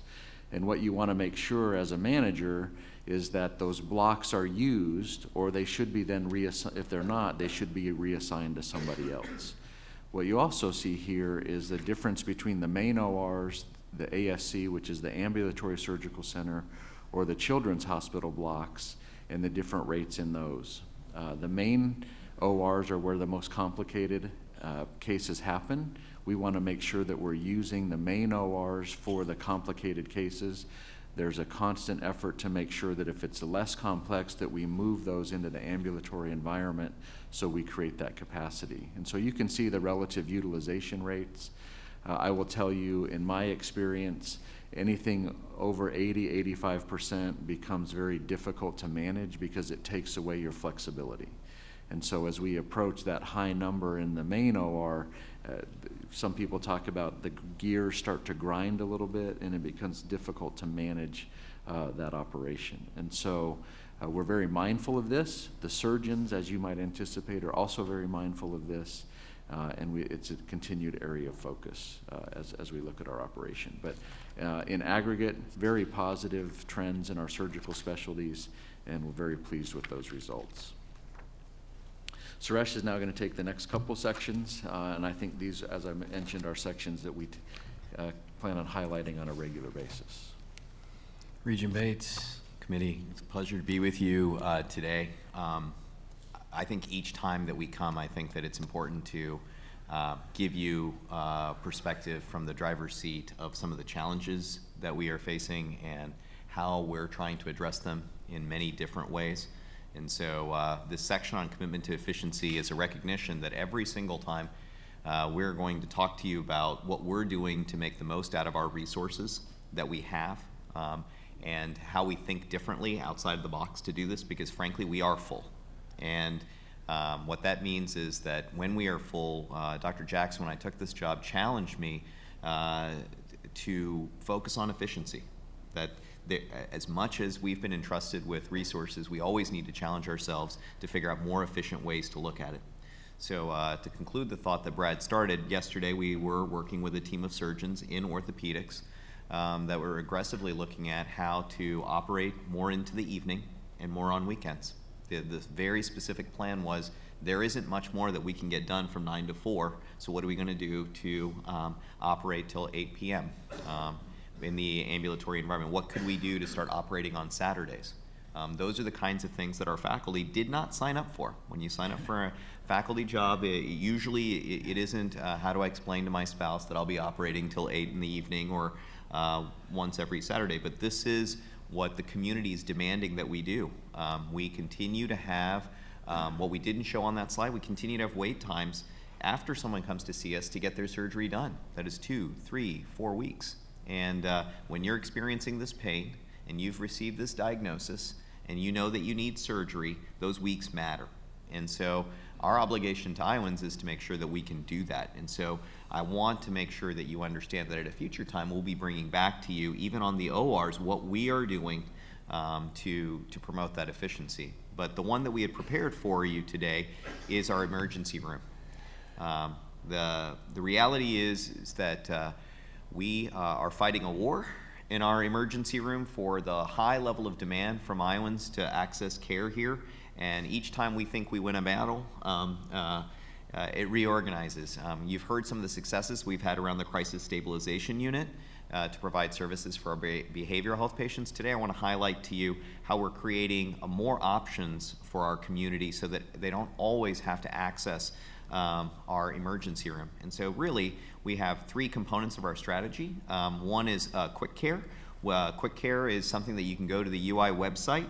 You can see what the wait time is to get into quick care. You can schedule yourself in. We'll be expecting you, and you can walk in, and it's for really less urgent stuff. You can see the urgent care problems here really fall within the scope of a family medicine physician or primary care physician, but instead of disrupting their day for this kind of care, we would have very convenient locations around the community that we could do this, so you don't have to sit in the emergency room with this. We offer this for both adults and children, and the community response, as you'll see in subsequent slides, has been good.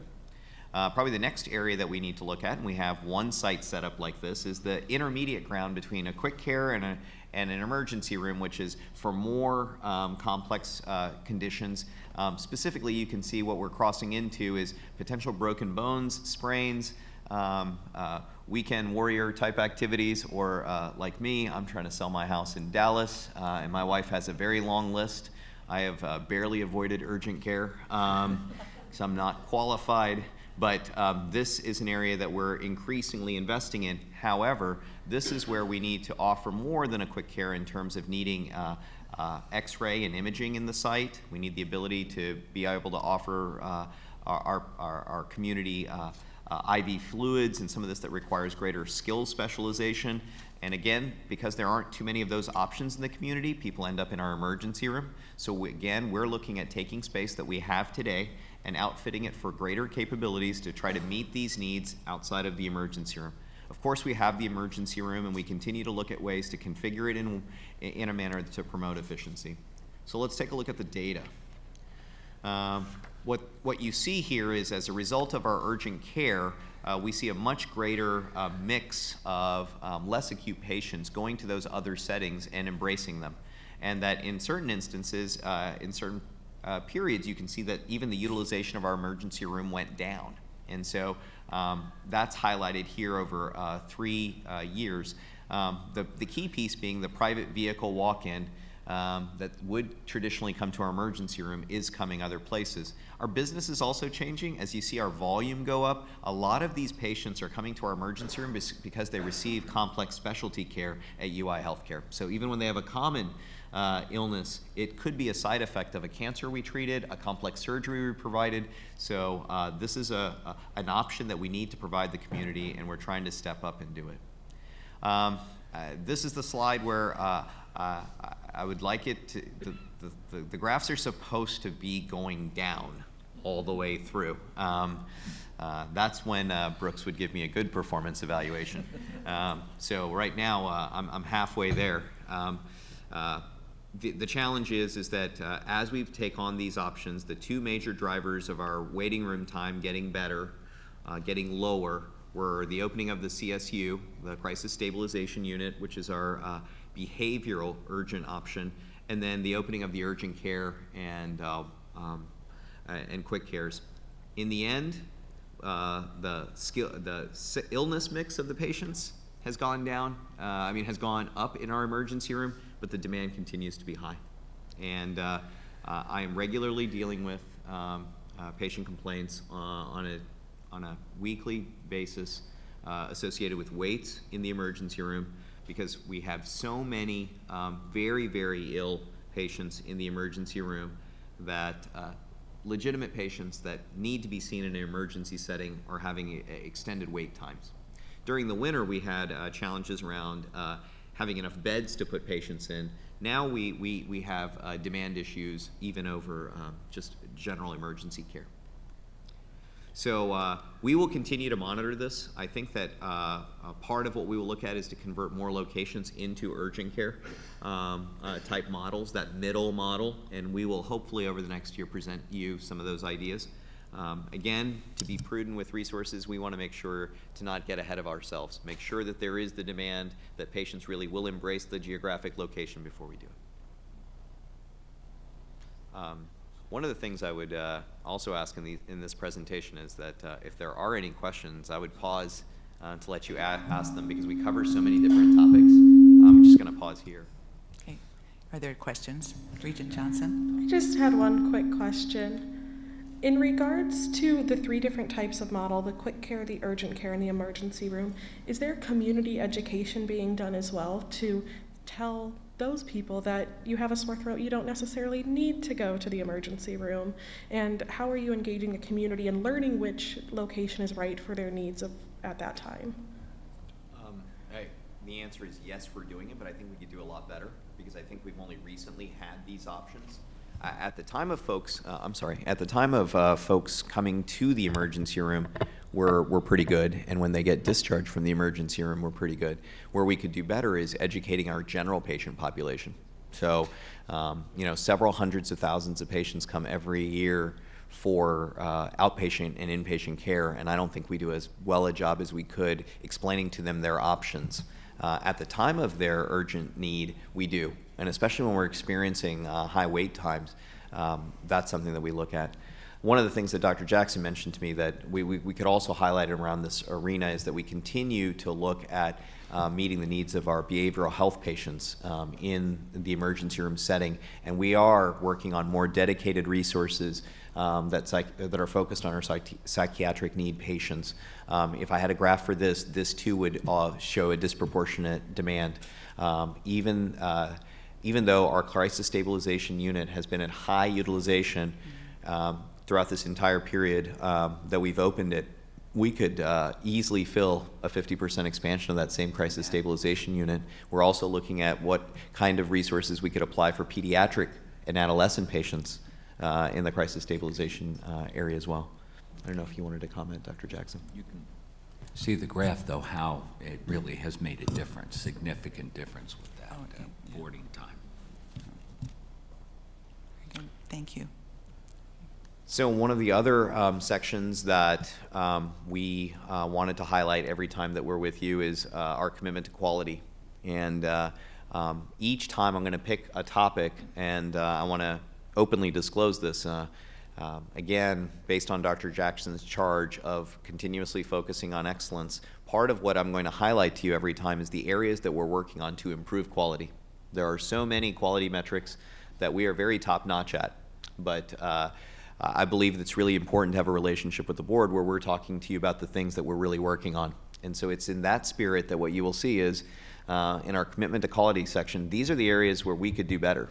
And in patient satisfaction, same thing. These are the areas that we could do better so that you can engage in some of the hard work that we're working on. And I'm happy to report that we have a wonderful team that's really committed to doing these things. But in healthcare, this gets hard, and it especially gets hard at the volumes we have, where we have such diversity in patients. But without the excuses, let's move into the work. So the first area that we will highlight is our patient satisfaction. Two of the areas that Dr. Jackson has challenged us, both on the physician side and on the nursing side, is to improve our communication with the patient and amongst the care team. And when you look at our metrics, we are very mediocre in terms of how well we perform on this compared to national averages. We're, about the 40, as you can see from the slides, about the 42nd percentile. Nothing we do at UI Healthcare is acceptable at the 42nd percentile. Our goal in everything is to be in the top 20%.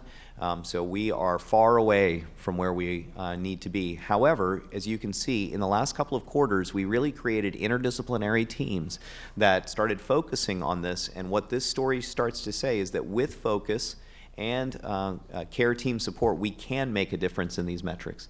I think that it's a convenient excuse that we're busy all the time, but there are many things that we could do better. So the areas that we've done in terms of the physicians, which is the top graph, is that we now have dedicated physician training for physicians on communication mechanisms, how to talk to your patients during daily rounding, how to set expectations for the house staff, because a lot of the confusion our patients have is who is the attending, who is the resident, who's making the decision, what time does that get done. So this work here is really scripting for faculty how to do this. And so that you can see that it's already begun to make a difference, and I've seen a preliminary look at the April data and March data, and it's getting better as we move forward. Similarly, on the nursing side, what we found was that we are not as systematic in our addressing of call buttons. Technology sometimes can be a good thing, sometimes it can be a bad thing.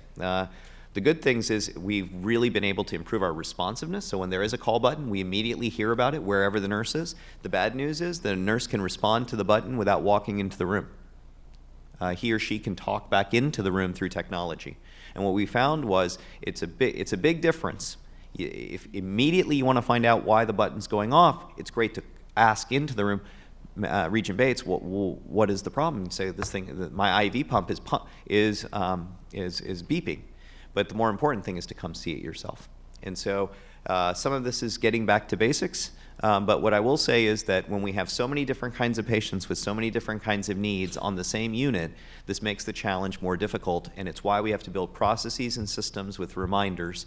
We also need nurses on the same unit to work together.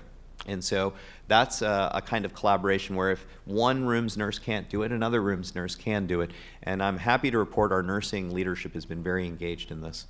But as you see, we have ways to go. Just one comment so that you understand the graphs a little bit. These are the percentage of patients that, and you can see in the title of each one of them, percent of always. And so the question on the survey is, does your physician, or on the one below, do your nurses always communicate the appropriate information? So it's a very high threshold.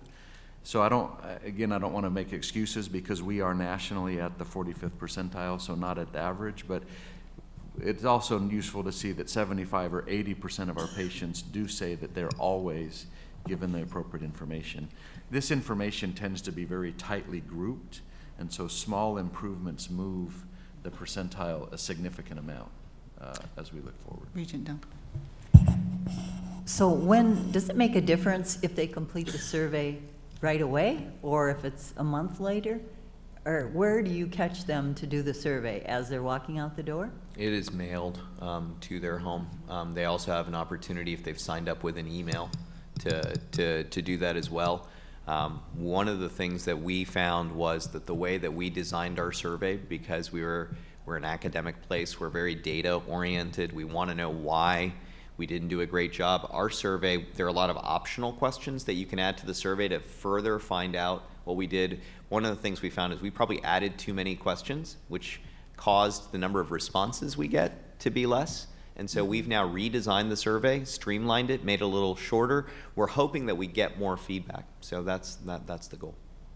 And so the answer is, it is completed usually 2 to 4 weeks after the patient has been discharged from the hospital.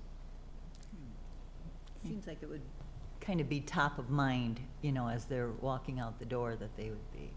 And our goal is to script our own personal feedback from the patient at discharge. This, however, is a federally mandated program that we have to participate in, and that's why it's done that way. But best practice is what you're talking about, which is that we have UI healthcare staff assessing everyone's satisfaction on the day of discharge and asking them what's outstanding, what could we do better, et cetera. And so I think that's something that over time we'll want to migrate to, and even have a complaint process while the patient is still in-house. So it's not the last day. It could even be the second day that they're dissatisfied with their room temperature, they're dissatisfied with the way that the physician team is communicating with them. We could do better, but it's a journey. Today we do focus our efforts on the day of discharge, but I think there's further room for improvement. Good, thank you. Mm-hmm. Thank you. The other area that we're focusing on acutely is surgical site infection. Again, we have picked 2 areas that we need to improve. There are, again, numerous surgical site infection areas that we do well on. So to give some context, this is a very relevant healthcare issue facing hospitals across the country. It's not unique to us. It ends up being a little bit more unique to us in the fact that we tend to have sicker patients, many of whom have had surgery somewhere else and need it again. But nonetheless, what we're looking at is in the area of hysterectomy. You can see this is one of our areas of success, that we took it from a very high level to a very low, manageable level. But one of the areas that we have a lot of improvement for is colon surgery. And so we are really looking at how we can make colon surgery safer for patients. A lot of this has to do with how we prep the skin, how we maintain temperature, how we do antibiotics before the surgery, but also really managing care team communication in the surgical field as well. And so we, again, are putting together interdisciplinary care teams to work on this. When we say interdisciplinary care team, it means don't focus just on the nurse. Don't just focus on the physician. Don't just focus on the folks in the OR. Look at the folks preoperatively. Look at who's in clinic. So we're really building these teams, and if we're going to be a successful healthcare organization, we have to continue to exercise this muscle where we identify problems, put together teams, and we improve performance. It's not a one-project thing. It's a continuous thing. And again, under Dr. Jackson's leadership, I think we have a much more powerful way of bringing these teams together. It's not just the hospital. It's not just the School of Medicine. It's all of us integrated as one team. And that was the exciting part of the presentation. So I'll turn it back over to Brad in case you want to sip your coffee. This is where I get excited. So I realized in the last couple of presentations, even though it was a financial report, that we actually did not include a financial statement. And so we've got one here. I don't put it in here to bury you with numbers, and so I will just call out a couple of numbers so you have them in context. So the furthest left column is our actual results through February. If you come about 2/3 of the way down the page, that's where you see the 5.5% margin that we had talked about earlier. That translates into $66 million of margin, and we'll talk a little bit more about why that's so important to us. When you add gains and loss on investments and other non-operating expenses, then our net margin or net income margin is 5.8%. If you go over 2 columns to the prior year, what you'll see is that our operating margin was at 2.2%. a level not satisfactory to us or the outside agencies, and so we're very proud of the improvement, and then the net margin at 3.8%. And so I won't spend a lot more time on here, but I think you can see that there's growth in the revenue. Our expenses have been tightly managed, so revenue's up 45 million versus the budget. Expenses are only up 7, so it doesn't take a rocket scientist to do the math to show that that's going to improve the bottom line. And so we're very, very happy with the results that we've had so far. We talked last time a little bit about these 3 measures that are used by S&P and Moody's and others as ways to gauge our financial wherewithal or our financial health. And so the 5.5% margin we've talked about. The other 2 are metrics that are very important to them: liquidity or savings. If you were to translate this into your personal situation, this one would essentially be, what do you have in your checkbook? Not necessarily all of your savings, but what's in your checkbook in case something bad were to happen. We are at 194 days of cash, so that's how many days of operations could we go without having any revenue? At 1 day of cash for us is $4.3 million, and so you can see how that translates. The Moody's median is 265 days of cash, and so we do not perform relative to our AA rated peers. We do not perform at their level on this ratio. There is a time not too far in the past where the days cash at UIHC were at about 260 days. There's also a more recent time in our history where the days cash was at 160. And so we're trying to build back to that 260 day cash level, but that, as it is for all of us in our personal lives, it's a little bit hard to save money, and so we're looking at that incrementally. The bottom one then is our debt. There are a lot of ways to measure debt. You can look at debt to income, debt to assets. This is debt to capitalization, which is a really financial term. I'll just leave it at the fact that we have much less debt than our AA rated peers. And you could look at that from a financial strategy perspective and say we're under leveraged. When you're the rating agencies, though, leverage, you think of a lever, it levers you up or it levels you down. And so when your margin and other things get levered down, that's a concern. And so as we look to the conversations with outside folks, they want to see consistent margins so that they're not worried about that levering effect. If we were always doing well, that upward leverage would be really wonderful, but not too far in our history, you can see the 2.2% margin that we had at this time last year is far below what anybody would accept. And so when your margin's down, then the rating agencies or the financiers won't accept leverage because it's too risky. So these are things that I think we will report to you on a regular basis as we go forward.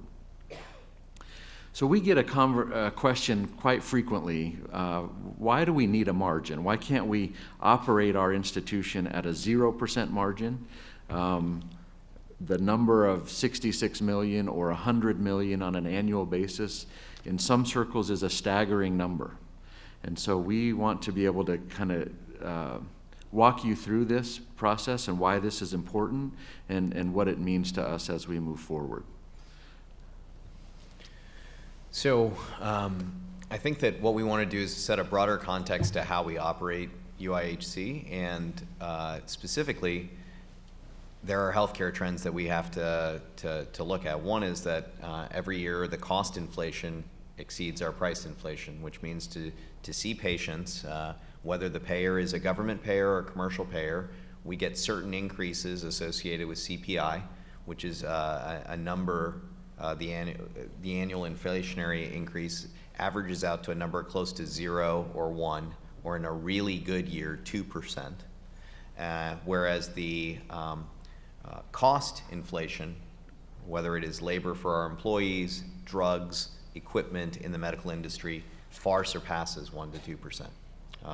And when you see that in our budget, preliminary budget, Brad will show you the ratios. So what that leads most healthcare institutions nationally to do is grow, because if every year seeing the same number of patients doesn't allow you to keep up with cost, then you try to see more patients to outrun the train, right? Iowa, low total growth in population. So the second thing is it's easier to run a healthcare operation in a market where the population is growing, because then everyone, regardless of which health system you are, can continue to access that. That's the kind of market that I came from, Dallas, Texas. Texas as a whole has an inflow of population.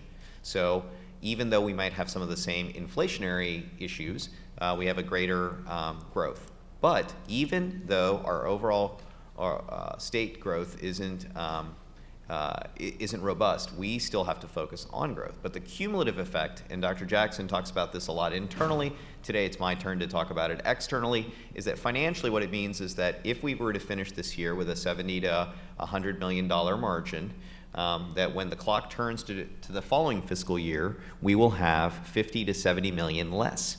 So in real terms, a 5% margin drops by about 3% just for us crossing over. And don't get me wrong, we're not despondent over the situation, we're just realists. We're going to continue to support our staff and our salaries. We want to continue to offer the best medical equipment and supplies. So it's not even on the table to not do those things. It's just understanding that this is really, where we are. So how do we achieve a positive margin? Number one, growth. We've talked a lot about that. If you outrun the train, as you can see, if you can compete for more patients to choose you, you can do that. Critical to doing that is UI Healthcare is new therapies and treatments. If we offer Iowans the types of capabilities that others are unable to offer, and offer it to all patients, regardless of their ability to pay, which is what we do, that allows us to continue to access resources. These last two things are things that perhaps in other decades we didn't have to focus on the same amount, but I spend at least 50% of my time focused on operational efficiencies. Healthcare has become an efficiency business. Every bit of resource that we can use more efficiently is something that we're interested in, whether it's operating rooms, whether it's clinics, if it's faculty time, nursing time, all of it is so precious. The more that we can get out of it is really important. And then finally, optimizing payer mix. This is something that is somewhat uncomfortable for us to talk about historically. The facts of life are, unless we start asking the state for different levels of support, which we don't intend to, we have to ask Iowans to choose us for more of their healthcare needs.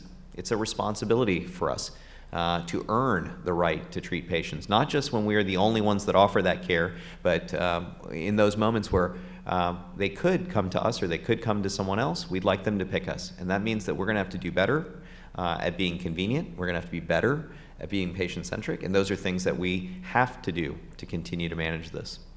And so when you see positive margins, you see that we're making some progress across those goals. But the final backdrop that we need to paint before we get into the specifics of why margin matters is that we really need capital investments. The majority of our hospitals and clinics are full. When you get to over a 90% capability, then you know the average. You know this is math, so that means some places are actually close to 100%. For other places to be 80, which means we are completely full, and you would experience a 4, 5, 6, 7 month wait for the service. And by the way, patients still wait for those services because there aren't other places in the state to get them. And so our hospital and clinic buildings are older. With the exception of our children's hospital, all of our adult patient rooms are in buildings that are between 30 and 50 years old. And so at a certain level, the life of these buildings are between 30 and 50 years. And especially when these are rooms that you have to constantly put new technology into, patients rely on that technology, it's very difficult. So we have to have capital to update our facilities. And finally, the majority of our patient rooms are small and semi-private.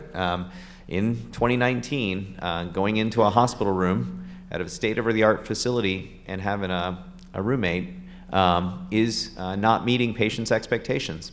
And especially for the kinds of ill patients that we're talking about, these are some really difficult conversations that we're having with families that other families are having to hear. And so we have an obligation to figure that out as well. Finally, healthcare is more local. We can't expect everyone to come to Iowa City. Even in Iowa City, can't expect everyone to come next to Kinnick. So we've got to think more about how we can deliver care in other settings.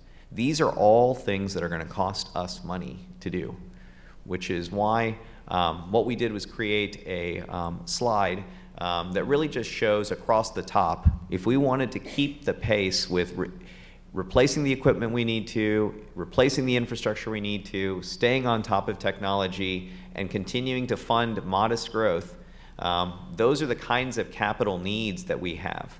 And then on the bottom, what you see is the first row is that margin, which we're in this illustration showing you at 4% every year. This year, that would be around 74 million. Then you back out the non-cash concerns of depreciation, debt service, and then you see us issuing debt up to our capacity.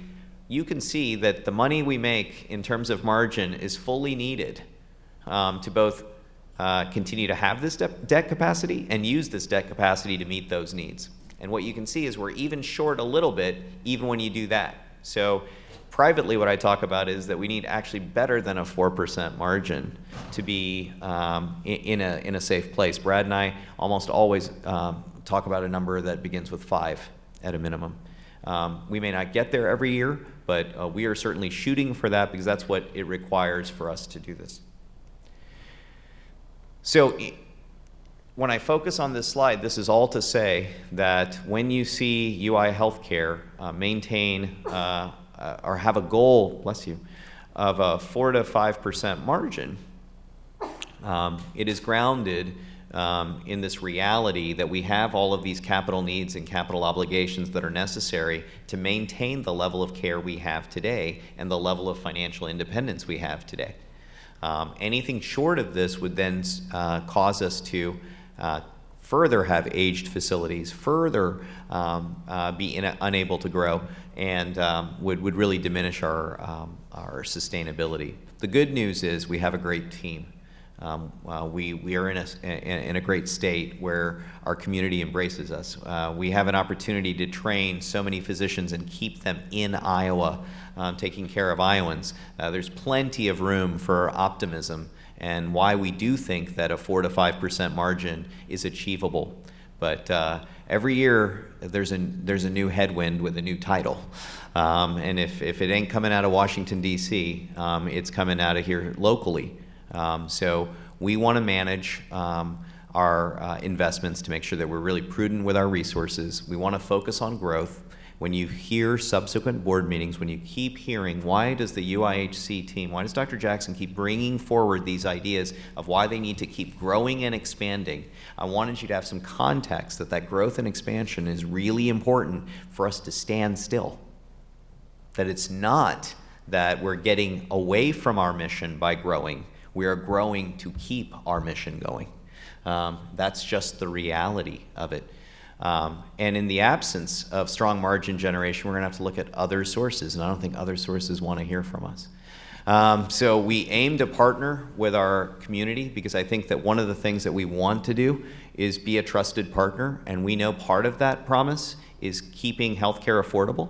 And so when we grow, we continue to look at ways for Iowa companies and Iowans in general to view us as an affordable option for healthcare, but we will have to continue to challenge ourselves to grow in wise ways and be more efficient with our resources.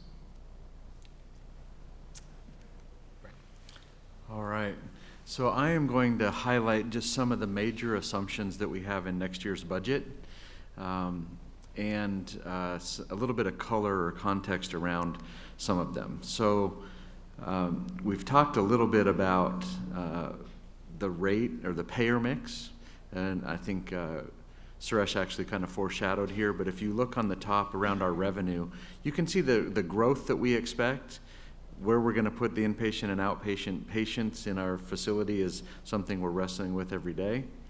But you can see the payer rate increase, so 0.35%, that's the weighted average increase in our payment per unit of service, so per surgery, per admission, per clinic visit.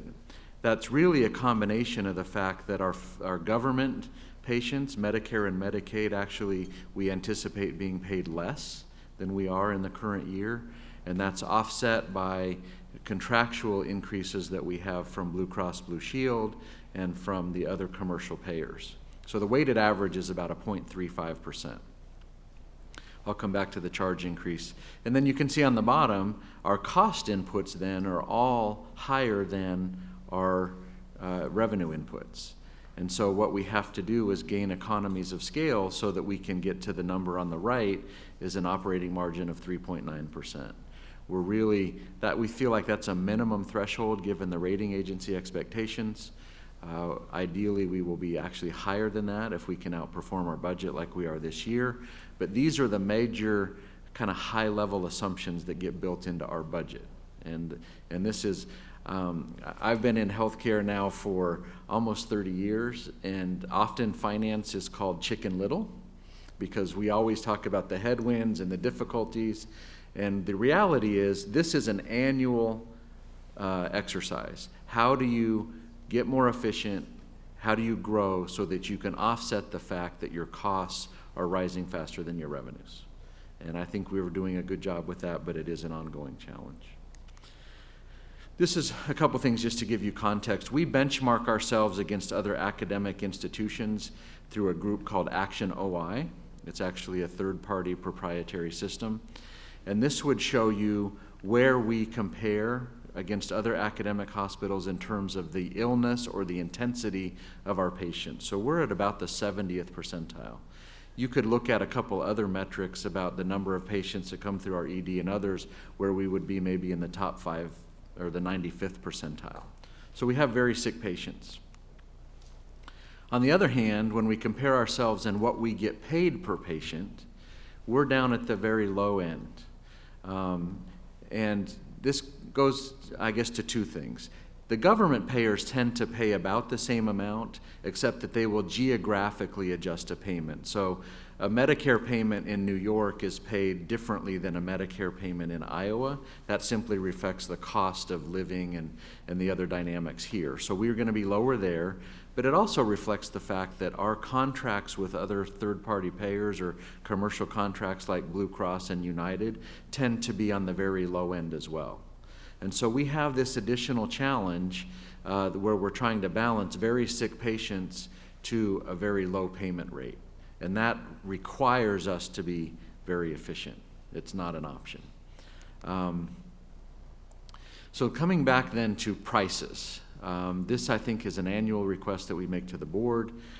We are proposing that we raise our prices 6%. I think that's been the consistent number historically. If we raise our prices 6%, that would yield about $14 million in increased payment. As Suresh indicated earlier, we are very sensitive to the costs of health care that get passed on to the employers and to the members of our state. This, we think, is a very reasonable request, and as you'll see later, our prices tend to be much lower than others nationally. What's interesting about a price increase is that it doesn't affect everybody, because when we charge more than what Medicare pays or charge more than what a commercial insurance company pays, it doesn't help us at all. But we do have some agreements where what we charge does yield more payment, and so a 6% price increase will yield less than a 1% increase in the payment rate. As I mentioned earlier, our prices tend to be very low, and something that I think we are very focused on and trying to keep those in an appropriate level. The group that I think people worry about a lot is, what about the patient who's not participating in an insurance company, so they don't get the protection of that negotiated rate, and they also don't necessarily qualify for a charity policy. And so we do have discount policies in place for those patients that are self-pay. First of all, we screen. If there is a financial need, anybody that makes 3.5 times the federal poverty limit or less gets a sliding scale discount. Even for those that do not need the financial assistance, we do have prompt pay discounts if they're able to pay, and budget programs that are available to those people. It is our way to very, I guess, appropriately monitor so that the only people that aren't paying those high prices are the ones that don't have insurance and have that financial need. So our request to the board is support for a 6% rate increase that would be effective July 1st of this year. Are there any questions? Regent Butker? How many years in a row have we had a 6% increase? That's a great question, and I actually don't know the answer to that. I would surmise that it's been several. I think it's probably as long as, yeah. Yeah. And is this standard procedure for hospitals across the nation, 6%? I think actually what you would see in most places is a higher rate of increase. This is fairly subdued relative to our national peers. The other piece of this is also, when you looked at his slide in terms of how much our costs are increasing each year, the reason we get to 6% is that's generally what our cost increase is. So what we're really doing is, for those people that are paying direct, we're just having it match what our actual cost increases are. And so in general, that's how that number gets defined. It's not we sit around and say what's the largest or smallest number that we can do, take it into Dr. Jackson, he plays. It's very mathematical in terms of, in general, how much are our costs increasing, so that if someone has a direct relationship with us, then that's how that's determined. So just to give you some background, that it's not arbitrary, and that's why it stays about the same, because healthcare costs input costs have been rising about the same. And so that's generally where it comes from. Thank you. Any other questions concerning the rate increase? Do we want to do a motion now? Okay.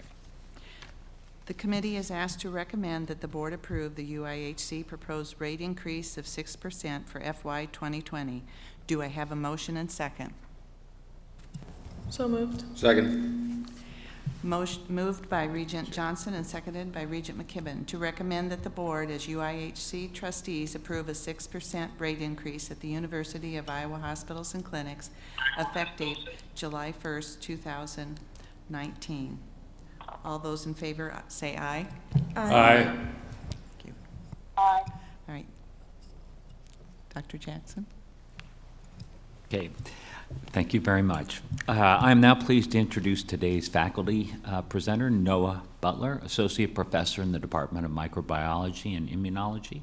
While not originally from Iowa, Noah earned his bachelor's degree in biology from the University of Iowa and went on to earn his PhD in immunology from the University of Iowa as well in 2007.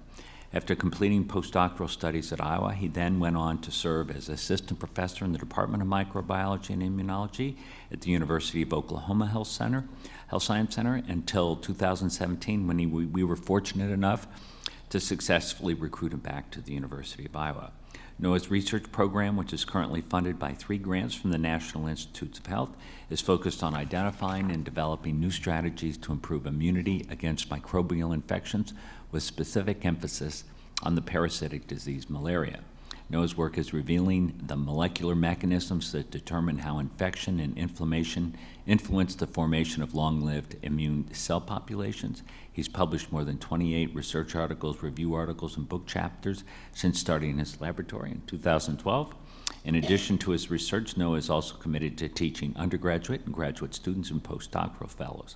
His trainees have received numerous awards, including prestigious fellowships from the American Heart Association Fellowship, multiple Provost Awards for outstanding research, awards from professional societies, and multiple internal and external travel grants that facilitated attendance at important national and international meetings. So please join me in welcoming Dr. Butler. Thank you. Go ahead.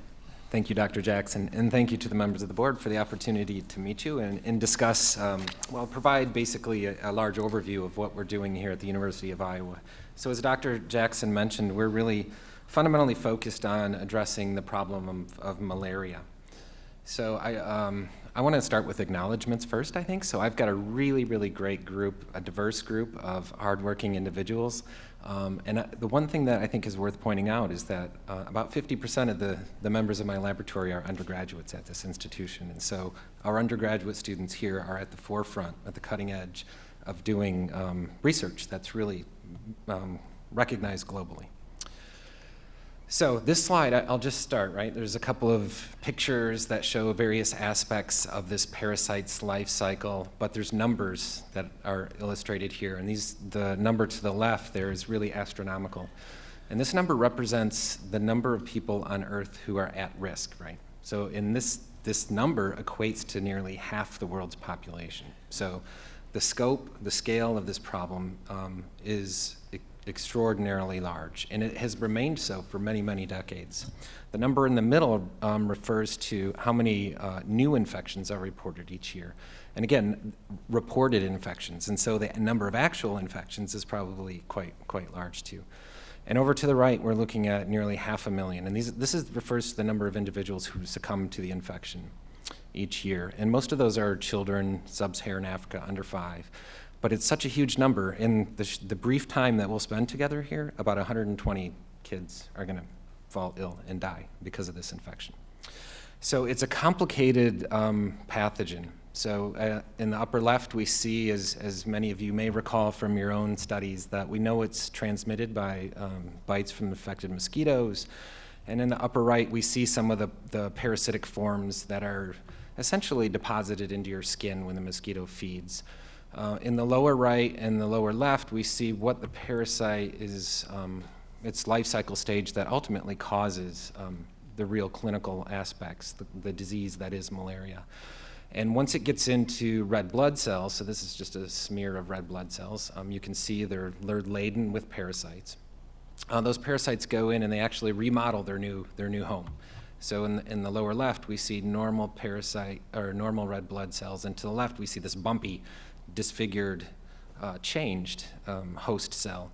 And this is really part of how this organism kills individuals. So it remodels its host cell, the red blood cell, and it causes those cells to stick together. They stick to every tissue within our body. And one of the most deadliest manifestations of this disease is when you have infected red blood cells sticking to each other and causing occlusions of the microvasculature in the brains of these kids. And this is cerebral malaria. This is really what is killing these kids, is ischemia, stroke, coma, and ultimately death, major organ systems shutting down.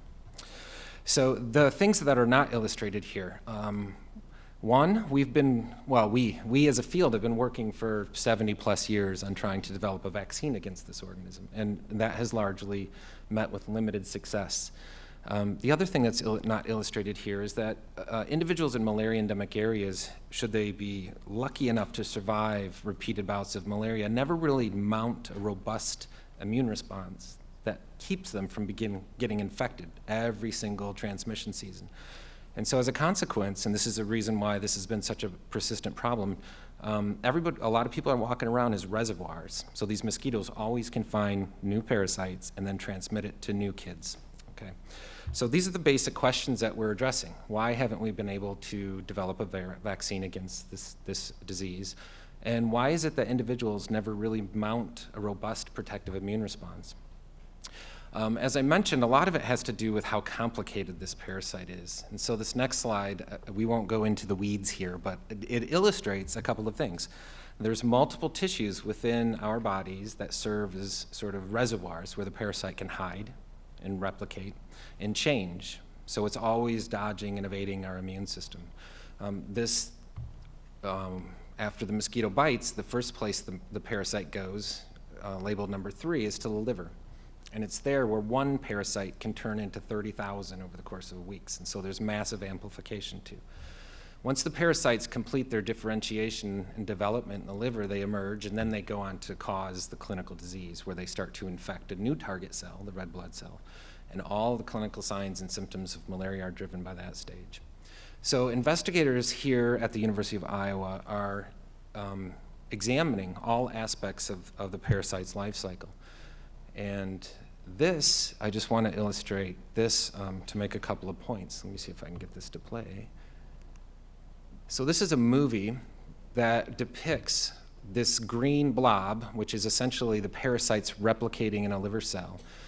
And as you can see, I'll loop it again, the green blob emits another mini blob, and all the red cells surrounding it are the cells we're really fundamentally interested in, the host immune cells. And so if I can just hit that again, what we're seeing is the green blob come out, and then you can see arms of the immune cell reach out and grab it and take it. And so what's going to happen then, what should happen then, is that immune cell will show this material to other cells in our immune system. And that really fundamentally should result in a robust protective immune response, but it doesn't. And that's fundamentally what we want to try to understand, is what is it about this parasite that has enabled it to evade, dodge, and persist and continue to cause so much disease globally.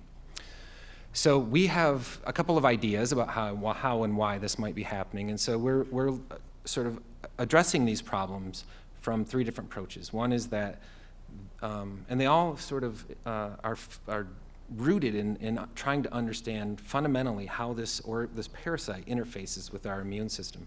So we think that failures in immune cell activation, so that red cell grabbed that parasite, but it didn't do the right things after that. It was programmed in such a way that it never initiated a good protective response. Or that immune cell that grabbed that parasite didn't survive long enough to actually initiate a good response. Or that immune cell grabbed that parasite and then got reprogrammed by the parasite. So it was no longer functional and no longer orchestrating good responses. So these are the hypotheses, the educated guesses as to what we think is explaining what's happening here. So to address our questions and our hypotheses, here at the University of Iowa, we have the access to and the capacity to do cutting-edge experimental cellular and molecular immunology.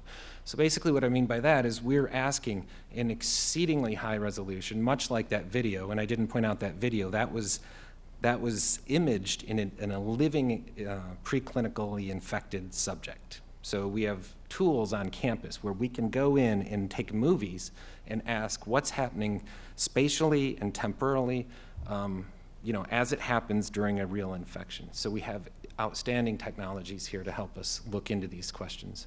We also use sophisticated big data genomics approaches, and essentially what I mean by that is we take a view from 50,000 feet, and where there might seemingly be no order, using powerful algorithms and computational biologists on campus, we can actually find order within the apparent disorder, which has been enormously helpful and powerful. Malaria does not exist here in the United States, so of course, in order to make sure our preclinical studies that we do in our laboratories here in Iowa City are relevant, we collaborate extensively with investigators who have field study sites. In Kenya, so we have investigators at the NIH who we collaborate closely with, and also in Uganda with an investigator in San Francisco. So what are we learning? What we see in the laboratory, thankfully, is reflected in what we find in individuals. So we know that our preclinical studies are relevant. So it's not as though we're studying something that may not translate to the field. So translational studies.